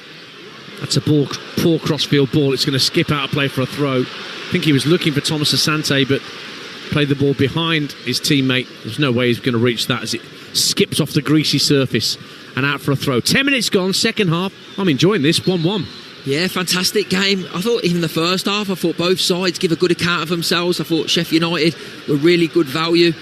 Coventry had spells in the game where they did look a threat, but they've come out a different beast in this second half. They've really took the game to Sheffield United. Obviously, they've got the goal, they've got back on terms, and they'll be looking to build on that now. McCallum sliding it down the left-hand side. Is that going to be offside against Campbell? Eventually, the flag does go up. The assistant on that far side was just almost on his haunches, waiting for Campbell to touch the ball before he put the flag up. I know that's the directive now, but it is frustrating sometimes, isn't it, Mark Albright? 1-1. Yeah, it is really frustrating. You can see that he's going to go and touch the ball. There's only him in the vicinity of where the football is, so I don't see why he needed to wait so long to put his flag up. It was an obvious decision that could have just got on with the game.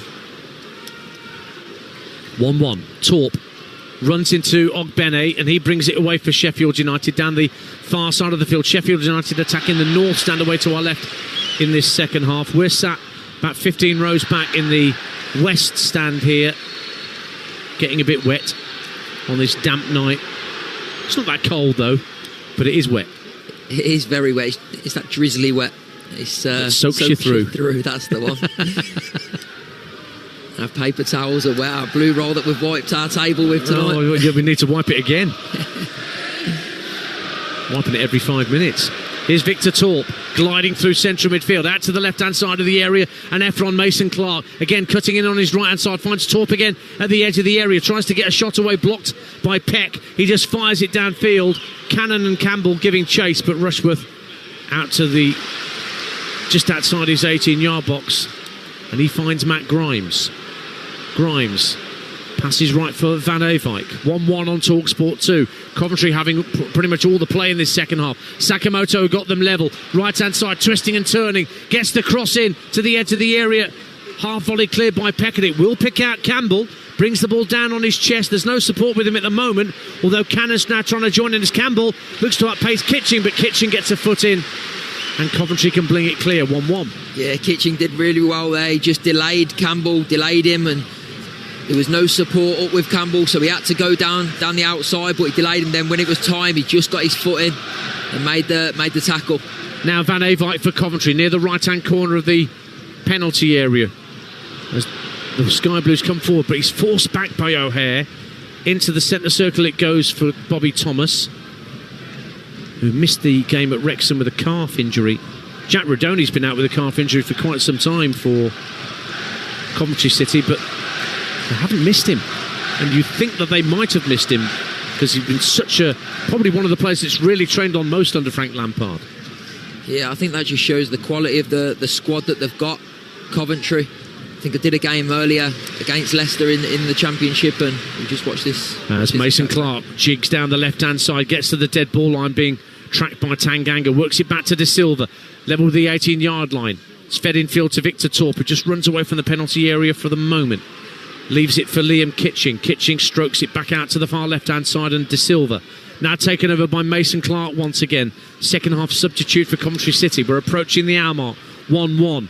Delicately poised here at the Coventry Building Society Arena. And even though Coventry are applying all the pressure, you just get the sense, Mark Albright, that there's a counter-attack in this for Sheffield United that they can take advantage of. Yeah, well, I do think that because they have got that pace. As Grimes sends the ball into the box, and Mee has to turn it behind for a corner kick to Coventry City at the south stand end. 1-1. Yeah, they have got that pace going forward, Sheffield United, obviously with Campbell and Cannon as well, and they've obviously got the guile of Cal O'Hare as well, so they've got enough going forward that can trouble Coventry. But meantime, Victor Torp is going to take this latest Coventry City corner.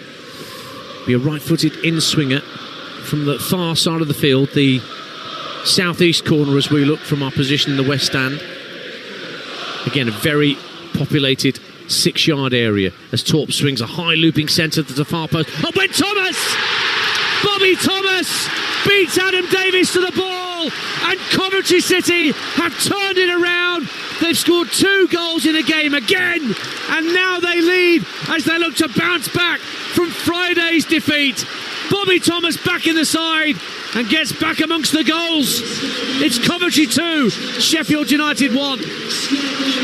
Yeah, corner swung in from that left-hand side. A high floaty one. There wasn't much pace on it, but it got put right on top of Adam Davis, the substitute goalkeeper, and he didn't really convince with how he was trying to deal with it. Don't know whether he was trying to catch it, punch it, but Bobby Thomas was there and he was strongest. He rose highest to knock the ball in with his head and put his side 2-1 up. It's only his second goal of the season, Bobby Thomas. In fact, it was an attempted punch. I'm just seeing a replay on the Jumbotron screen as Davis tried to punch the ball clear from the corner. It flicked off his arm straight onto the head shoulder of Bobby Thomas. Just guided it into the empty net. He won't care how it's gone in. It's gone in. And it's 2-1 to the Championship leaders. And listen to this place again. It's gone up another notch volume-wise as we tick round just past the hour mark on Talksport 2.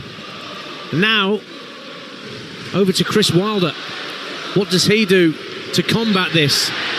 Does he make immediate changes or does he leave it, the Sheffield United manager, 5 or 10 minutes and sees how the game settles down? I mentioned Danny Ings was warming up a moment ago. You've also got Ryan One as a striking option. Got Harrison Burrows with all his skill on the left-hand side. We'll have to wait and see because it's a free kick to Sheffield United.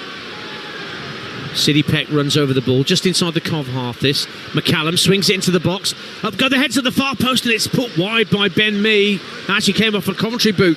It's a corner kick to Sheffield United. Ben Mee was closest to it at the far post. Lovely delivery there from Sam McCallum. 2-1 to Coventry City. Yeah, it's a great ball in by Sam McCallum there. Just floated it to the back post. Evaded everyone. Ben Mee running round the outside, running right round to the back post. I think it's Haji Wright in the end that just gets ahead of him and just pokes it out, but he was ready to tap it in. Brennan Johnson's been sent off for Spurs, but they lead 2-0, and Liverpool lead Real Madrid by a goal to nil. Alexis McAllister. Corner kick for Sheffield United. McCallum swings it in. Kitching heads it up in the air. Where's that going to drop? Edge of the area. O'Hare on the volley. Way over the top. And all the Coventry fans in that North Stand absolutely loved seeing that sail over the crossbar from their ex-player. 29,589 inside the CBS Arena tonight.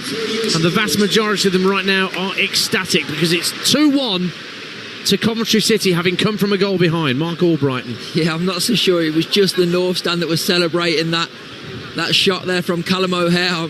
It was most parts of the ground that were up on their feet for one of the loudest cheers of the night. But better from Sheffield United. They've sustained a little bit of pressure in that last couple of minutes. They're on the attack again now, and this is what they need to do. With Callum O'Hare. Flicks it to the D, but it's cleared away by Da Silva. But Sheffield United still have it. Left-hand side with Tyrese Campbell. McCallum finds O'Hare once more to the left-hand corner of the box. Campbell gives it back to O'Hare. Tries to chop inside Grimes, but Grimes had read it. Ends up having to put the ball out of play for a throw. And surely McCallum will launch this into the Coventry penalty area. Danny Ings is being readied to come on as a Sheffield United substitute with the Blades 2-1 down here on Talksport 2. They were a goal up. And the man who scored it, Sam McCallum, preparing this throw. 10 yards from the dead ball line on the near side to us, the west stand side for Sheffield United. In it comes then from McCallum, into the near post. Tanganga nearly there, headed behind for a corner kick. Thomas who put it behind. And they've had plenty of corners of Sheffield United. Spurs go 3 up on FC Copenhagen, despite being down to 10. Mickey van der Ven with a third for Spurs. That's live on Talksport right now. Here on Talksport 2. 2-1 to Coventry, but Sheffield United asking the questions again with set pieces. This time a corner, but it's a Sheffield United player gone down in a heap. It's McCallum on the 6-yard line. And the referee, James Livingston's just casually wandered over to see what's going on. Might have been a bit of pushing and shoving between him and Jay Da Silva, the two number 3s out there. Bit of a wrestling match in the 6-yard box. Referee's got to have eyes in the back of his head. In it comes from Peck into the near post. Hit the first defender. Haji Wright who got it clear, and it will stay in play, will it, on this near touchline? Goodness me, it's almost an optical illusion that ball stayed in play, but it did. And O'Hare had to work it all the way back to Adam Davis, who's seen 2 goals go past him in quarter of an hour since coming on as a half-time substituting goal for Michael Cooper. Little flick round the corner from Riedewald, finds Campbell on halfway for Sheffield United. Peck, little chip down the right-hand side, asking Ogbene to give chase, but it drifts out of play on the far side for a throw. And Chris Wilder just giving not just Danny Ings some last-second instructions, but also Tom Davis, who's going to come on as well for the Blades. A double change upcoming for the visitors in just a few short moments' time. 25 minutes to go on Talksport 2, your home of the EFL. Terrific game. We're really enjoying bringing you this championship encounter. Myself, Ian Danter and Mark Albrighton. And the changes will see Danny Ings coming on for Tom Cannon, who has gone a bit quieter in the second half, I think it's fair to say, Mark Albrighton. Yeah, I thought he played well in the first half. I thought he was a constant threat. He ran the channels, used his pace, got some good balls into the box as well, linked up well with Campbell. But yeah, second half he's been a lot more quiet, and I think the boys that they're bringing on, Danny Ings, Tom Davis, boys with plenty of experience, and that's what they need now. 2-1 down away from home in a game where I still think if they do push and they do really want it, there is something there for them. They're certainly not out of this game by any stretch of the imagination. I agree with you. Danny Ings, 33 years young now, yet to score for his new club, formerly of Aston Villa, just down the road from here, and Southampton.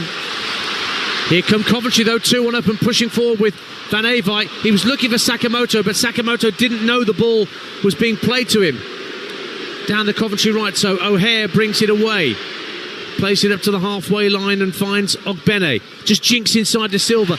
Back comes Van Eyck in an unusual position, almost like an inside left position, slides in to win it back. He did fantastically well there, because he chased Callum O'Hare all over the pitch and eventually got the tackle and won the ball back for his team. And here's Mason Clark going for goal and pushed away by Adam Davis. Sheffield United struggling to get the ball away fully clear. Grimes wins the ball back 30 yards from goal. Van Eyck now back in his more natural habitat of the right hand side, finds Bobby Thomas, chip down the right hand side looking for the run of Torp, but Ben Mee reads that and plays it down the left hand side. Good flick in field from Campbell to find Ings, but set upon immediately by Grimes. And now Kitching finds Haji Wright, who's caught by Mee at the edge of the area. Yellow card coming up for Ben Mee for that challenge on Haji Wright, and it will give a free kick to Coventry City, 25 yards from goal to the right of centre.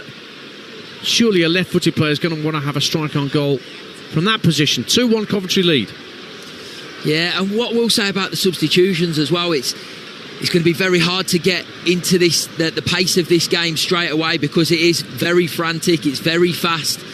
So they need to be ready, they need to make sure they've warmed up properly, make sure they're raring to go into this game, because there's no prisoners at the minute. It's end to end, it's all action. So got a free kick now, an opportunity for Coventry. Into the last quarter of the game.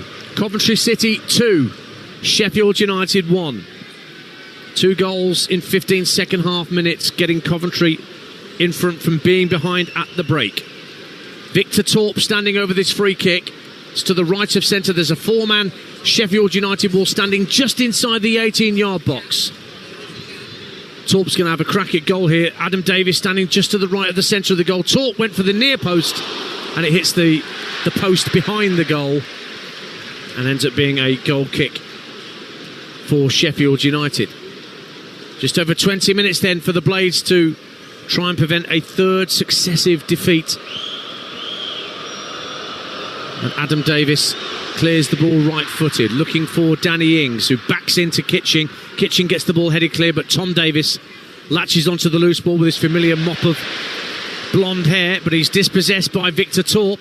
Tries to set Mason Clark away, and he is away, in behind Tanganga, squares it across for Wright, but Wright didn't anticipate quickly enough, and Ben Mee got a right-footed and toe-poked it away. Stays 2-1 to Cov. Yeah, for me that's the wrong option.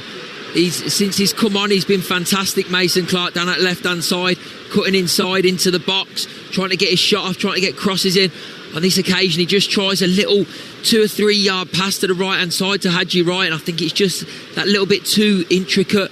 I think if he carries on doing what he's been doing so far in the time that he's been on the pitch, where he's been positive, driving, he could probably get his shot off there and test the goalkeeper. Victor Torp's gone down with an injury, so let me recap the scores whilst I have a chance. Remind you, there's 3 games coming up tomorrow night across the Talksport network. Karabakh against Chelsea in the Champions League. Myself and Scott Minto bringing you that game. That's a 5:45 kickoff. Join us from 5:30 here on Talksport 2. And then you've got a choice of listening. You've got Newcastle against Athletic Club from Bilbao. That's live on Talksport 2 at 8 with Mark Wilson and Dean Ashton. Meanwhile, Manchester City against Borussia Dortmund. Haaland against his old club. Adrian Durham will be at the Etihad. Sam Matterface and Mickey Gray will be your commentary team for that one on Talksport at 8 o'clock. But the latest scores: Birmingham City 4, Millwall 0. Still Bristol City 0, Blackburn 1. Still goalless at Charlton Blackburn with 3 minutes to go. Derby have gone back, they're in front against Hull again.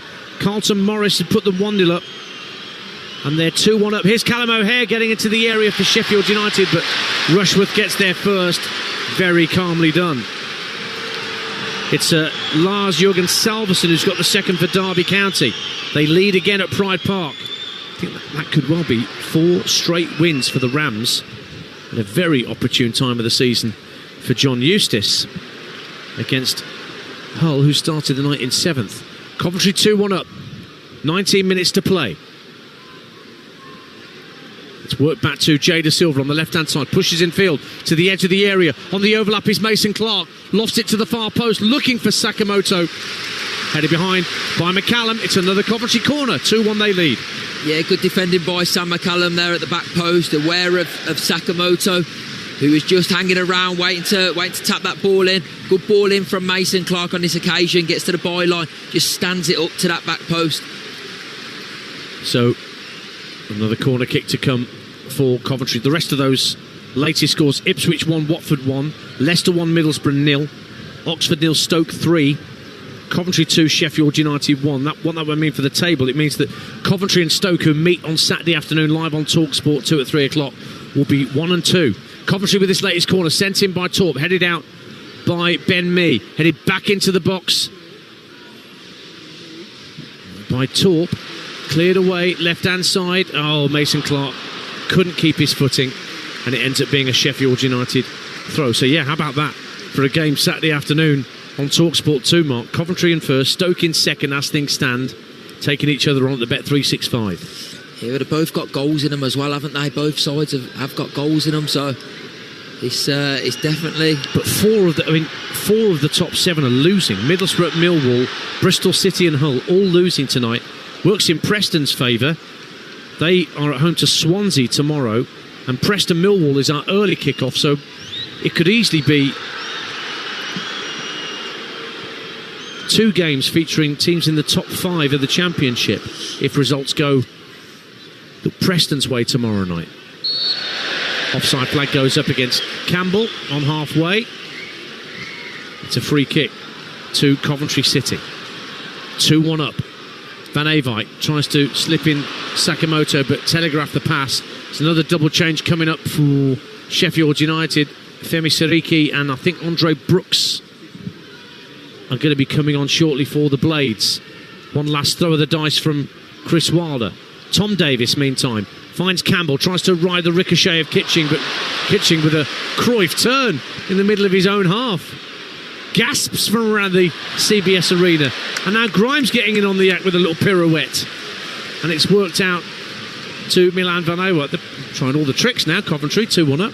Yeah, this is the confidence that they've got over the last, since the season started. They're playing with so much confidence, and obviously the defeat would have knocked them the other night against Wrexham, and going behind early on here certainly wouldn't have it wouldn't have done them any favours, but they've reacted so well. And like you say, now they're playing with a confidence. They're knocking the ball around well and playing with an assurance, especially in the middle of the park. Grimes, I think, has been fantastic today. Just keeps the ball moving side to side. He does. He really does. Yeah, I think he's one of those players that you probably don't appreciate as much until he's not there. But he's been fantastic tonight. You ask any Swansea fan how much they love Matt Grimes, they'll wax lyrical about him. It's a good signing in January for Coventry City. 15 minutes to go. Siriki and Brooks wait to come on for Sheffield United, who are 2-1 down here to the Championship leaders. Here is Ben Mee, sliding it out to McCallum, who wins a throw off Sakamoto on this near side. Maybe that's the cue for the subs. Indeed it is. So who's going to make way for these two to come on? Well, the first to come off for Sheffield United is Mark McGuinness, so they're taking off a centre-half. They might be going to a flat-back four here, I reckon, at this point, with Femi Siriki coming on, who is a right-sided player, and Chidozie Ogbene is making way for Andre Brooks. We'll see how it all shakes down with the way that the team lines up. Yeah, it does look like they've pushed Tanganga in one. Certainly seems to be the way. So Siriki's gone to right back. Tanganga and Mee as the two centre-halves. That's Ben Mee, not me. It sounded like Neil Warnock then. Me. It is confusing. Totally. McCallum with the throw. I think Ben Mee understands that most commentators say his Christian name as well as his surname every single time, just to save the confusion. But yeah, four at the back for the Blades. Sakamoto couldn't keep the ball in play with what looked a very clever back header from a goal kick. Throw in for McCallum. Ben Mee will volley it left-footed downfield. Campbell won't keep that in play, though. It skips away on the greasy surface and out of play for a throw. Play up Sky Blue starts to ring around the Coventry Building Society Arena, which has more season ticket holders here now than it has ever had, this club. Over 20,000 people paid up front for their season ticket, and boy are they being rewarded. Yeah, and they're giving back as well, because the atmosphere has been fantastic from start to finish. Even when there was behind, you could still hear them. Here's Victor Torp, inside right channel for Coventry, finds Thomas Asante, couldn't hold on to the ball, just drifted away off his toe and out of play for a throw in. Sam McCallum's going to take it. So Sheffield United looking for, well, it's basically 4-4 flipping 2, isn't it, for Sheffield United? Now they've got Ings and Campbell as a genuine big man little man partnership. Throwback this. Long throws, 4-4-2, love it. Yeah, don't mind a 4-4-2. I did enjoy playing in a 4-4-2, I must admit. Brooks won the ball midway point of the Coventry half, and it looked dangerous for a moment, but Coventry got the ball half clear. But here is Peck finding Brooks down the right-hand side. Siriki with a run into the area, pulls it back, and the attempt by Sidney Peck is blocked behind for a corner kick. Good attack from Sheffield United down the right-hand side, and they have a corner out of it. We've got 78 minutes gone. Coventry 2, Sheffield United 1.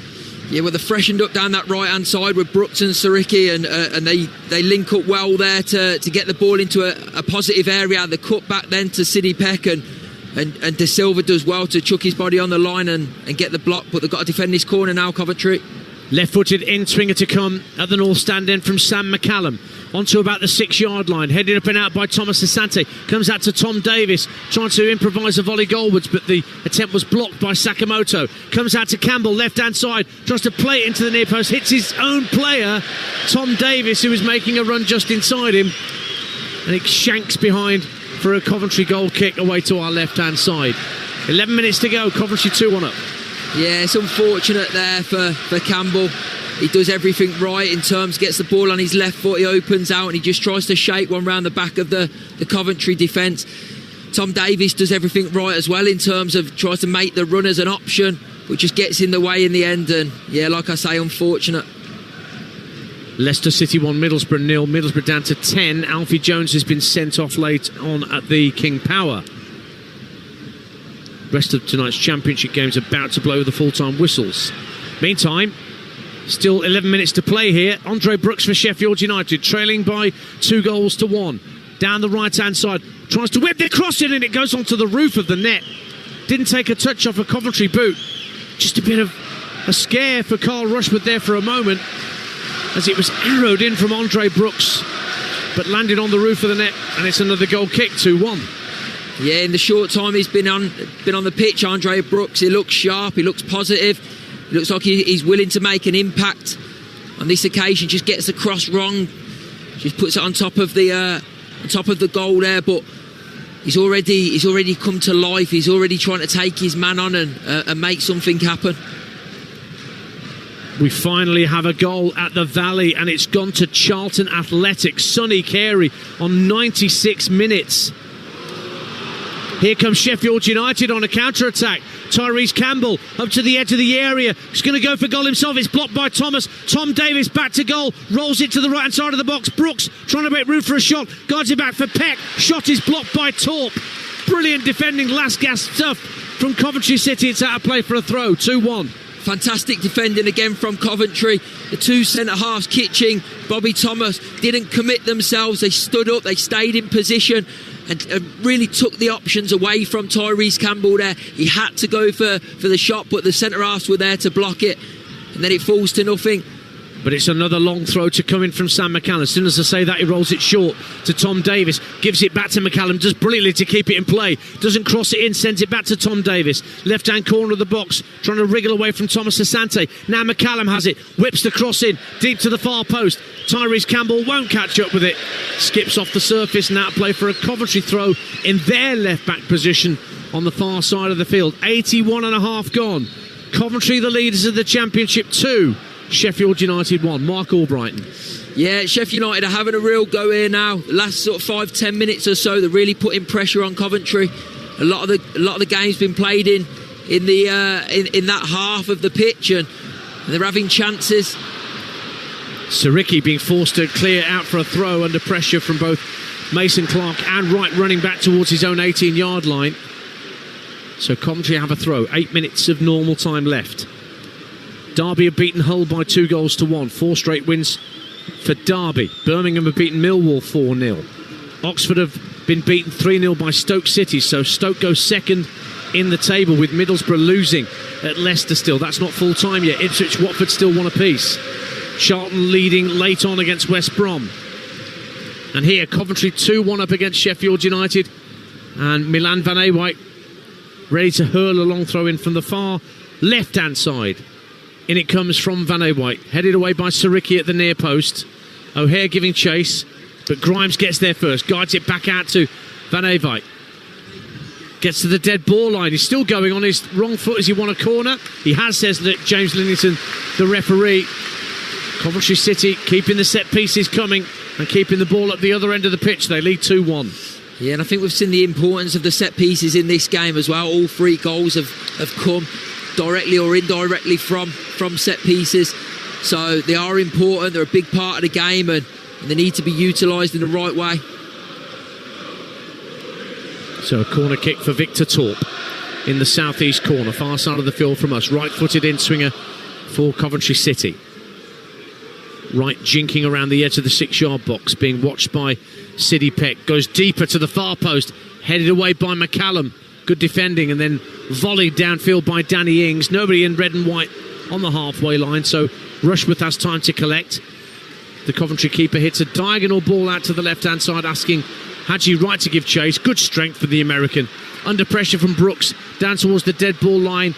Actually, in the end, Brooks did really well, and it ended up being a goal kick to Sheffield United. But time is running out for the Blades.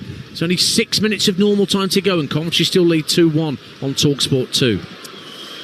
Yeah, time is running out, but they need to get this ball forward now and get back to how they've been playing the last 5-10 minutes. I do believe there'll be a couple more opportunities for them in this game. Brought down by Thomas Asante on the halfway line. Van Ewijk for Coventry now, pushing down this near side, the right. Gets to the right-hand corner of the area. Dispossessed by Callum O'Hare, who does really well for Sheffield United once again against his old club. Adam Davis, the sub-keeper, Sends it up to Campbell, flicks it on halfway, but it's nowhere near Danny Ings. And played back strongly by Bobby Thomas to his keeper, Rushworth. Flicked on, but all the Coventry players further forward from Van Ewijk's flick were caught on their heels a little bit. Still playing at Portman Road, still 1-1 there. Middlesbrough have equalised at Leicester, despite being down to 10 men. Luke Ayling on 96 minutes, would you believe it? It's 1-1 at the King Power. That would still keep Middlesbrough in third, behind Stoke, who've won handsomely tonight at Oxford. So Coventry would be 4 points clear of Stoke and 5 clear of Middlesbrough. Late goals in the Championship. Full time at Portman Road, 1-1 between Ipswich and Watford. Blackburn still a goal up at Bristol City. They haven't finished there yet either. Charlton have beaten West Brom with that late Sonny Carey strike. Sheffield United 2-1 down, pushing for an equaliser. Danny Ings lays it off to Peck, right hand side, midway point of the Coventry half. It's now with Siriki trying to dive past Jay De Silva, get to the dead ball line, and De Silva concedes a corner at the North Stand end to Sheffield United, 2-1. Yeah, De Silva does really well there, sticks to his task. Tricky customer he's come up against there, and he sticks to his task. Don't dive in initially, he waits to see where he's going, and then he makes the tackle. Yeah, he concedes the corner, but he's done well to stop him getting him any further. So Peck will take the resulting corner from the far right-hand side of the field for Sheffield United. Drills it to the far post. Tanganga heads it down, drops for Brooks almost. It's half cleared, comes back to McCallum at the edge of the area. Shot blocked, has another go. Hits Thomas Asante. They can't get it clear, Coventry. Tom Davis steps up to the edge of the area, runs into traffic. Desperate headed clearance. Tanganga lofts it up to the edge of the area. Ben Mee with a flick on. Campbell down the left-hand side of the area. Keeps it in play at the dead ball line. Across the face of goal, and somehow it stays out. And Rushworth claims the loose ball. Brilliant work from Tyrese Campbell on the dead ball line. Rolled it across the face of goal. You felt certain somebody in red and white was going to get a touch. But in the end, it lofts gratefully into the arms of Rushworth. 2-1 to Coventry City. 3 minutes to go. Yeah, incredible events there in the Coventry City penalty area. Tyrese Campbell does absolutely superbly to first win the ball, put his body there, and then able to take it past his man, slide a fantastic ball across the face of goal. And he was screaming at his players, why aren't you there? Why aren't you there to tap it in? Nobody was on the front foot ready to go and just tap the ball into the back of the net. He did everything he could, and in the end it amounts to nothing. 2.5 minutes to go on Talksport 2, plus added time at the Coventry Building Society Arena. 2-1 to the host. They have a free kick just over the halfway line to be taken by Victor Torp.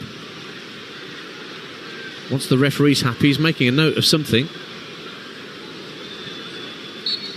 Blows his whistle, and Torp addresses the ball.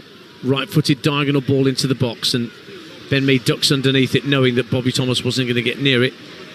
Goal kick to Sheffield United, but they've got to get on with it. Have the Blades, because we don't know how much is going to be added on. Sorry to say, Mark, it's full time at the King Power. Leicester won, Middlesbrough points. Stops the rot in a sense, doesn't it? After three straight defeats. Too many draws. Here's Danny Ings finding Callum O'Hare. Oh, he runs through a couple of challenges. O'Hare into the area. Shot is deflected. Rushworth can't prevent the corner kick.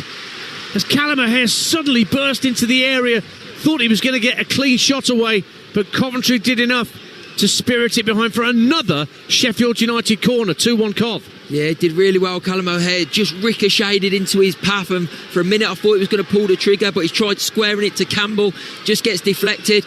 Now they get a corner from it. Into the last minute of normal time. Sidney Peck with a Sheffield United corner. To the far post. Rushworth came and tried to get hands to it, but it slipped through his fingers and went out for a corner on the other side of the field. Wasn't really claiming that. There were too many bodies to come through there for Carl Rushworth. So now a corner from the Sheffield United right at the North Stand end. In swing it incoming from Sam McCallum. Here comes the delivery into the near post. Wright heads it behind for another corner. Didn't get a call, he says, from his teammate. Should I have left that? Should I have not? Would it have come straight through to my goalkeeper? We won't know. But it's another corner. to Sheffield United. McCallum again with the delivery on the 6-yard line, headed clear strongly by Liam Kitchen, comes out to Femi Sariki, back out to the right hand side of McCallum, early crosses, headed clear by Victor Torp. Sheffield United almost caught on the counter-attack, but Sariki quickly back into his own half, but under pressure from Mason Clark, he was caught as we go into 4 minutes of minimum stoppage time at the CBS Arena.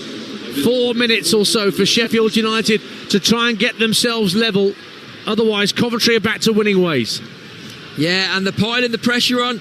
They're really giving it a go towards the end of this game now. They're having the chances. They just need one more clear-cut chance and to be able to take it. Free kick from Adam Davis into the centre of the Coventry half. Might drop for O'Hare at the edge of the area. Wriggles his way into the box, but then it's just toe-ended away from him. Rushworth can pounce on top of the ball. It wasn't a back pass, it was just a toe end to keep it away from O'Hare. But the former Coventry man's got himself in some very, very dangerous positions for the Blades in the past few minutes, but just hasn't found the necessary space to get a shot away. Yeah, I felt on that one, as he's gone through it, he looked in control of the situation. I felt like Brooks just got in his way slightly as he's gone to go round the defence and maybe get a little cutback or a little shot off. Brooks has just got in his way a little bit there and he didn't seem happy with that. Blackburn have beaten Bristol City. That's 3 wins in a row for Blackburn and back-to-back defeats for Bristol City. Jamie Allen has come on for Victor Torp for these last few minutes. Jamie Allen, who scored in the last home game here. Foul throw given against Jay Da Silva, as indicated by the referee, raising his right foot behind him. Don't see many of them. You don't? I think I saw one on Saturday actually at Watford. Must be catching. Tom Davis for Sheffield United. Looks for O'Hare, couldn't take the ball with him. Coventry back in possession inside their own half with Thomas Asante. Da Silva just clunks it downfield. Out comes Adam Davis, the goalkeeper, gets his right foot to it. 2 minutes of added time have already gone. Headed on by Sam McCallum for Sheffield United. O'Hare, lovely skill just to hook it away from Allen, his former teammate. Up to the edge of the area looking for Campbell. But Coventry get it clear. Thomas Asante looks to outpace Peck. Then McCallum wins a throw. Does he off Sakamoto? He does. Just inside the Coventry half of the field, taken quickly by Peck. Tom Davis has it now. Squares it across to the right for Femi Sariki. Andre Brooks, who's been lively, now has it on the far side of the field. Up against Da Silva. Whips in a left-footed centre. Headed away by Grimes. Still the pressure from Sheffield United. Looking for the equaliser. Brooks level with the 18-yard line. Lays it back for City Peck. Whips the centre in. Well claimed by Rushworth inside the 6-yard box. And Coventry breathe again. 2-1 they lead. Yeah, massive sigh of relief around the stadium there with the claim of Rushworth. It weren't a bad ball in from City Peck as the ball comes back to him. He whips a lovely ball in. Danny Ings is there waiting. Campbell's there waiting. A great claim from the Coventry City goalkeeper. Can Coventry hang on? Sheffield United have got about a minute to try and create another chance to get themselves level. Mason Clark, though, has the ball for Coventry on the far left-hand side of the field. No hurry to play it forward. Flicks it just back down the field to Jay Da Silva. Very nicely done. Now he has it again, Mason Clark. Going to have a run at Sariki this time. Pulls the ball across the face of goal, straight to the chest of Adam Davis. He's got to get it clear quickly for Sheffield United. Clears from hands. Looking for Tyrese Campbell to get the head to the ball. But it's a strong header clear by Thomas into the centre circle. Helped on by Sakamoto, but brought down by Davis. McCallum for Sheffield United. Finds O'Hare. Last chance for Sheffield United. Infield it goes to Ben Mee. Mee plays it further infield to Tom Davis, but it's won back by Jamie Allen for Coventry City, to the delight of those around us in the stands. Plays it forward. Haji Wright is onside down the left-hand side of the area. He rolls it across, and Brandon Thomas Asante settles it right at the end for Coventry City. Everybody stopped except for Haji Wright as the ball was played through down the left-hand side. The flag stayed down, and Wright unselfishly helped it across the box for his teammate to get his 10th goal of the season. Brandon Thomas Asante seals 3 points with another 3-goal haul for Coventry City. Coventry 3, Sheffield United 1. Yeah, and he's been in fantastic form this season. He's scored goals left, right and centre. He's took 94 minutes to do it tonight, but he gets his goal at the end of the night. He's worked tirelessly for his team, but this goal is all about Haji Wright. I think he's surprised himself that he stayed onside, but as he drives in, he could go for goal himself, but he takes the unselfish option and just lays it across to his strike partner for an easy tap-in, and that's Coventry City with the game wrapped up. Only now Coventry players taking their place on the halfway line. And we're back underway on Talksport 2. And that is that. The full-time whistle goes. And Frank Lampard has got exactly the reaction he wanted from his Coventry City players after that first league defeat last Friday night at Wrexham. But they were behind at half-time to a very hard-working Sheffield United side. But 2 goals inside the first 15 minutes of the second half from Tatsuhiro Sakamoto and Bobby Thomas on the hour put Coventry in front. And although Sheffield United pushed and pushed for an equaliser, they couldn't find that gilt-edged opportunity that they craved. And deep in stoppage time, as they flooded men forward, space behind at the back for Haji Wright to exploit onside, and he squared the ball across for Brandon Thomas Asante to make absolutely sure of all 3 points for Coventry City, who are now 4 points clear of Stoke, who they play on Saturday, live on Talksport 2, in what should be another cracking encounter. But this tonight, Mark Albrighton, has been a cracking encounter as well, and fair play to the Visitors for the part they played in it too. Yeah, well, I think first and foremost, this has been a fantastic advert for the Championship in general. I think both sides really worked hard. Some good football played at times in some tough conditions as well. There was a lot of energy, there was a lot of fighting, there was battles all over the pitch, but Coventry come out on top. I think I said before that Chris Wilder will be looking for a reaction from his team, and I think he can certainly say that he got one tonight, because I thought they were very good value. I think they can count themselves unfortunate not only to come away from it with a 3-1 defeat, but just a defeat in general, because I felt like they were worthy of a draw. Over the 90 minutes, I thought they had enough of the game to warrant a draw, but it was Coventry that took their chances. Coventry first half probably weren't up to scratch, but second half they come out of the blocks a different beast. The first 5-10 minutes they really put Sheffield United under pressure. They got their reward with their first goal. A few minutes later get the second goal, and from then on it is a mountain to climb for Sheffield United. Yeah, they had chances and they flooded everyone forward, but at the end there, it's just a case of gaps opening up. Haji Wright goes through, squares it to Brandon Thomas Asante, finishes the game off, and it's a good night for Frank Lampard's Coventry City. That's 3 defeats in a row though for Sheffield United after the back-to-back wins that Chris Wilder got early in his third spell. But you get the sense that that result doesn't tell the whole story for Sheffield United's contribution. No, I don't think it does, and I think even if you look to our right-hand side there and you see the Sheffield United players going over to their fans, and you can see their fans are applauding them back, and they're grateful for their contribution into this game today. The fans have travelled a long way, and I thought Sheffield United were very good at times and really worked Coventry hard, but ultimately, yeah, it's 3 defeats on the bounce, and Chris Wilder needs to find a formula to stop that rot and try and pick up points, because they're not in a very good looking position in that league table at the moment. But for Frank Lampard, he's got exactly the reaction that he wanted from the disappointment of Friday night at Wrexham, and now that game on Saturday at Stoke, the top 2 meeting in the Championship. That's really mouth-watering stuff, isn't it? Yeah, and I think if you are going to win leagues, if you're going to get promotions, then you need to bounce back from defeats. You can't have too many, because if you have 1, 2, then it starts snowballing, and then you become in a bad run of form. Whereas Coventry have nipped that in the bud early. Yeah, they've probably played better this season than they did tonight, but ultimately they've got the result. They played really well in parts. They've got the threat going forward. I think sometimes they looked a little bit shaky on set pieces, but other than that, I thought they were very good. Scored from a couple of set pieces themselves. So, yeah, I think the signs are positive, and Frank Lampard has certainly got a reaction out of his side. Mark, thanks as always for being with us tonight on Talksport 2. A reminder of the scores in the Championship then.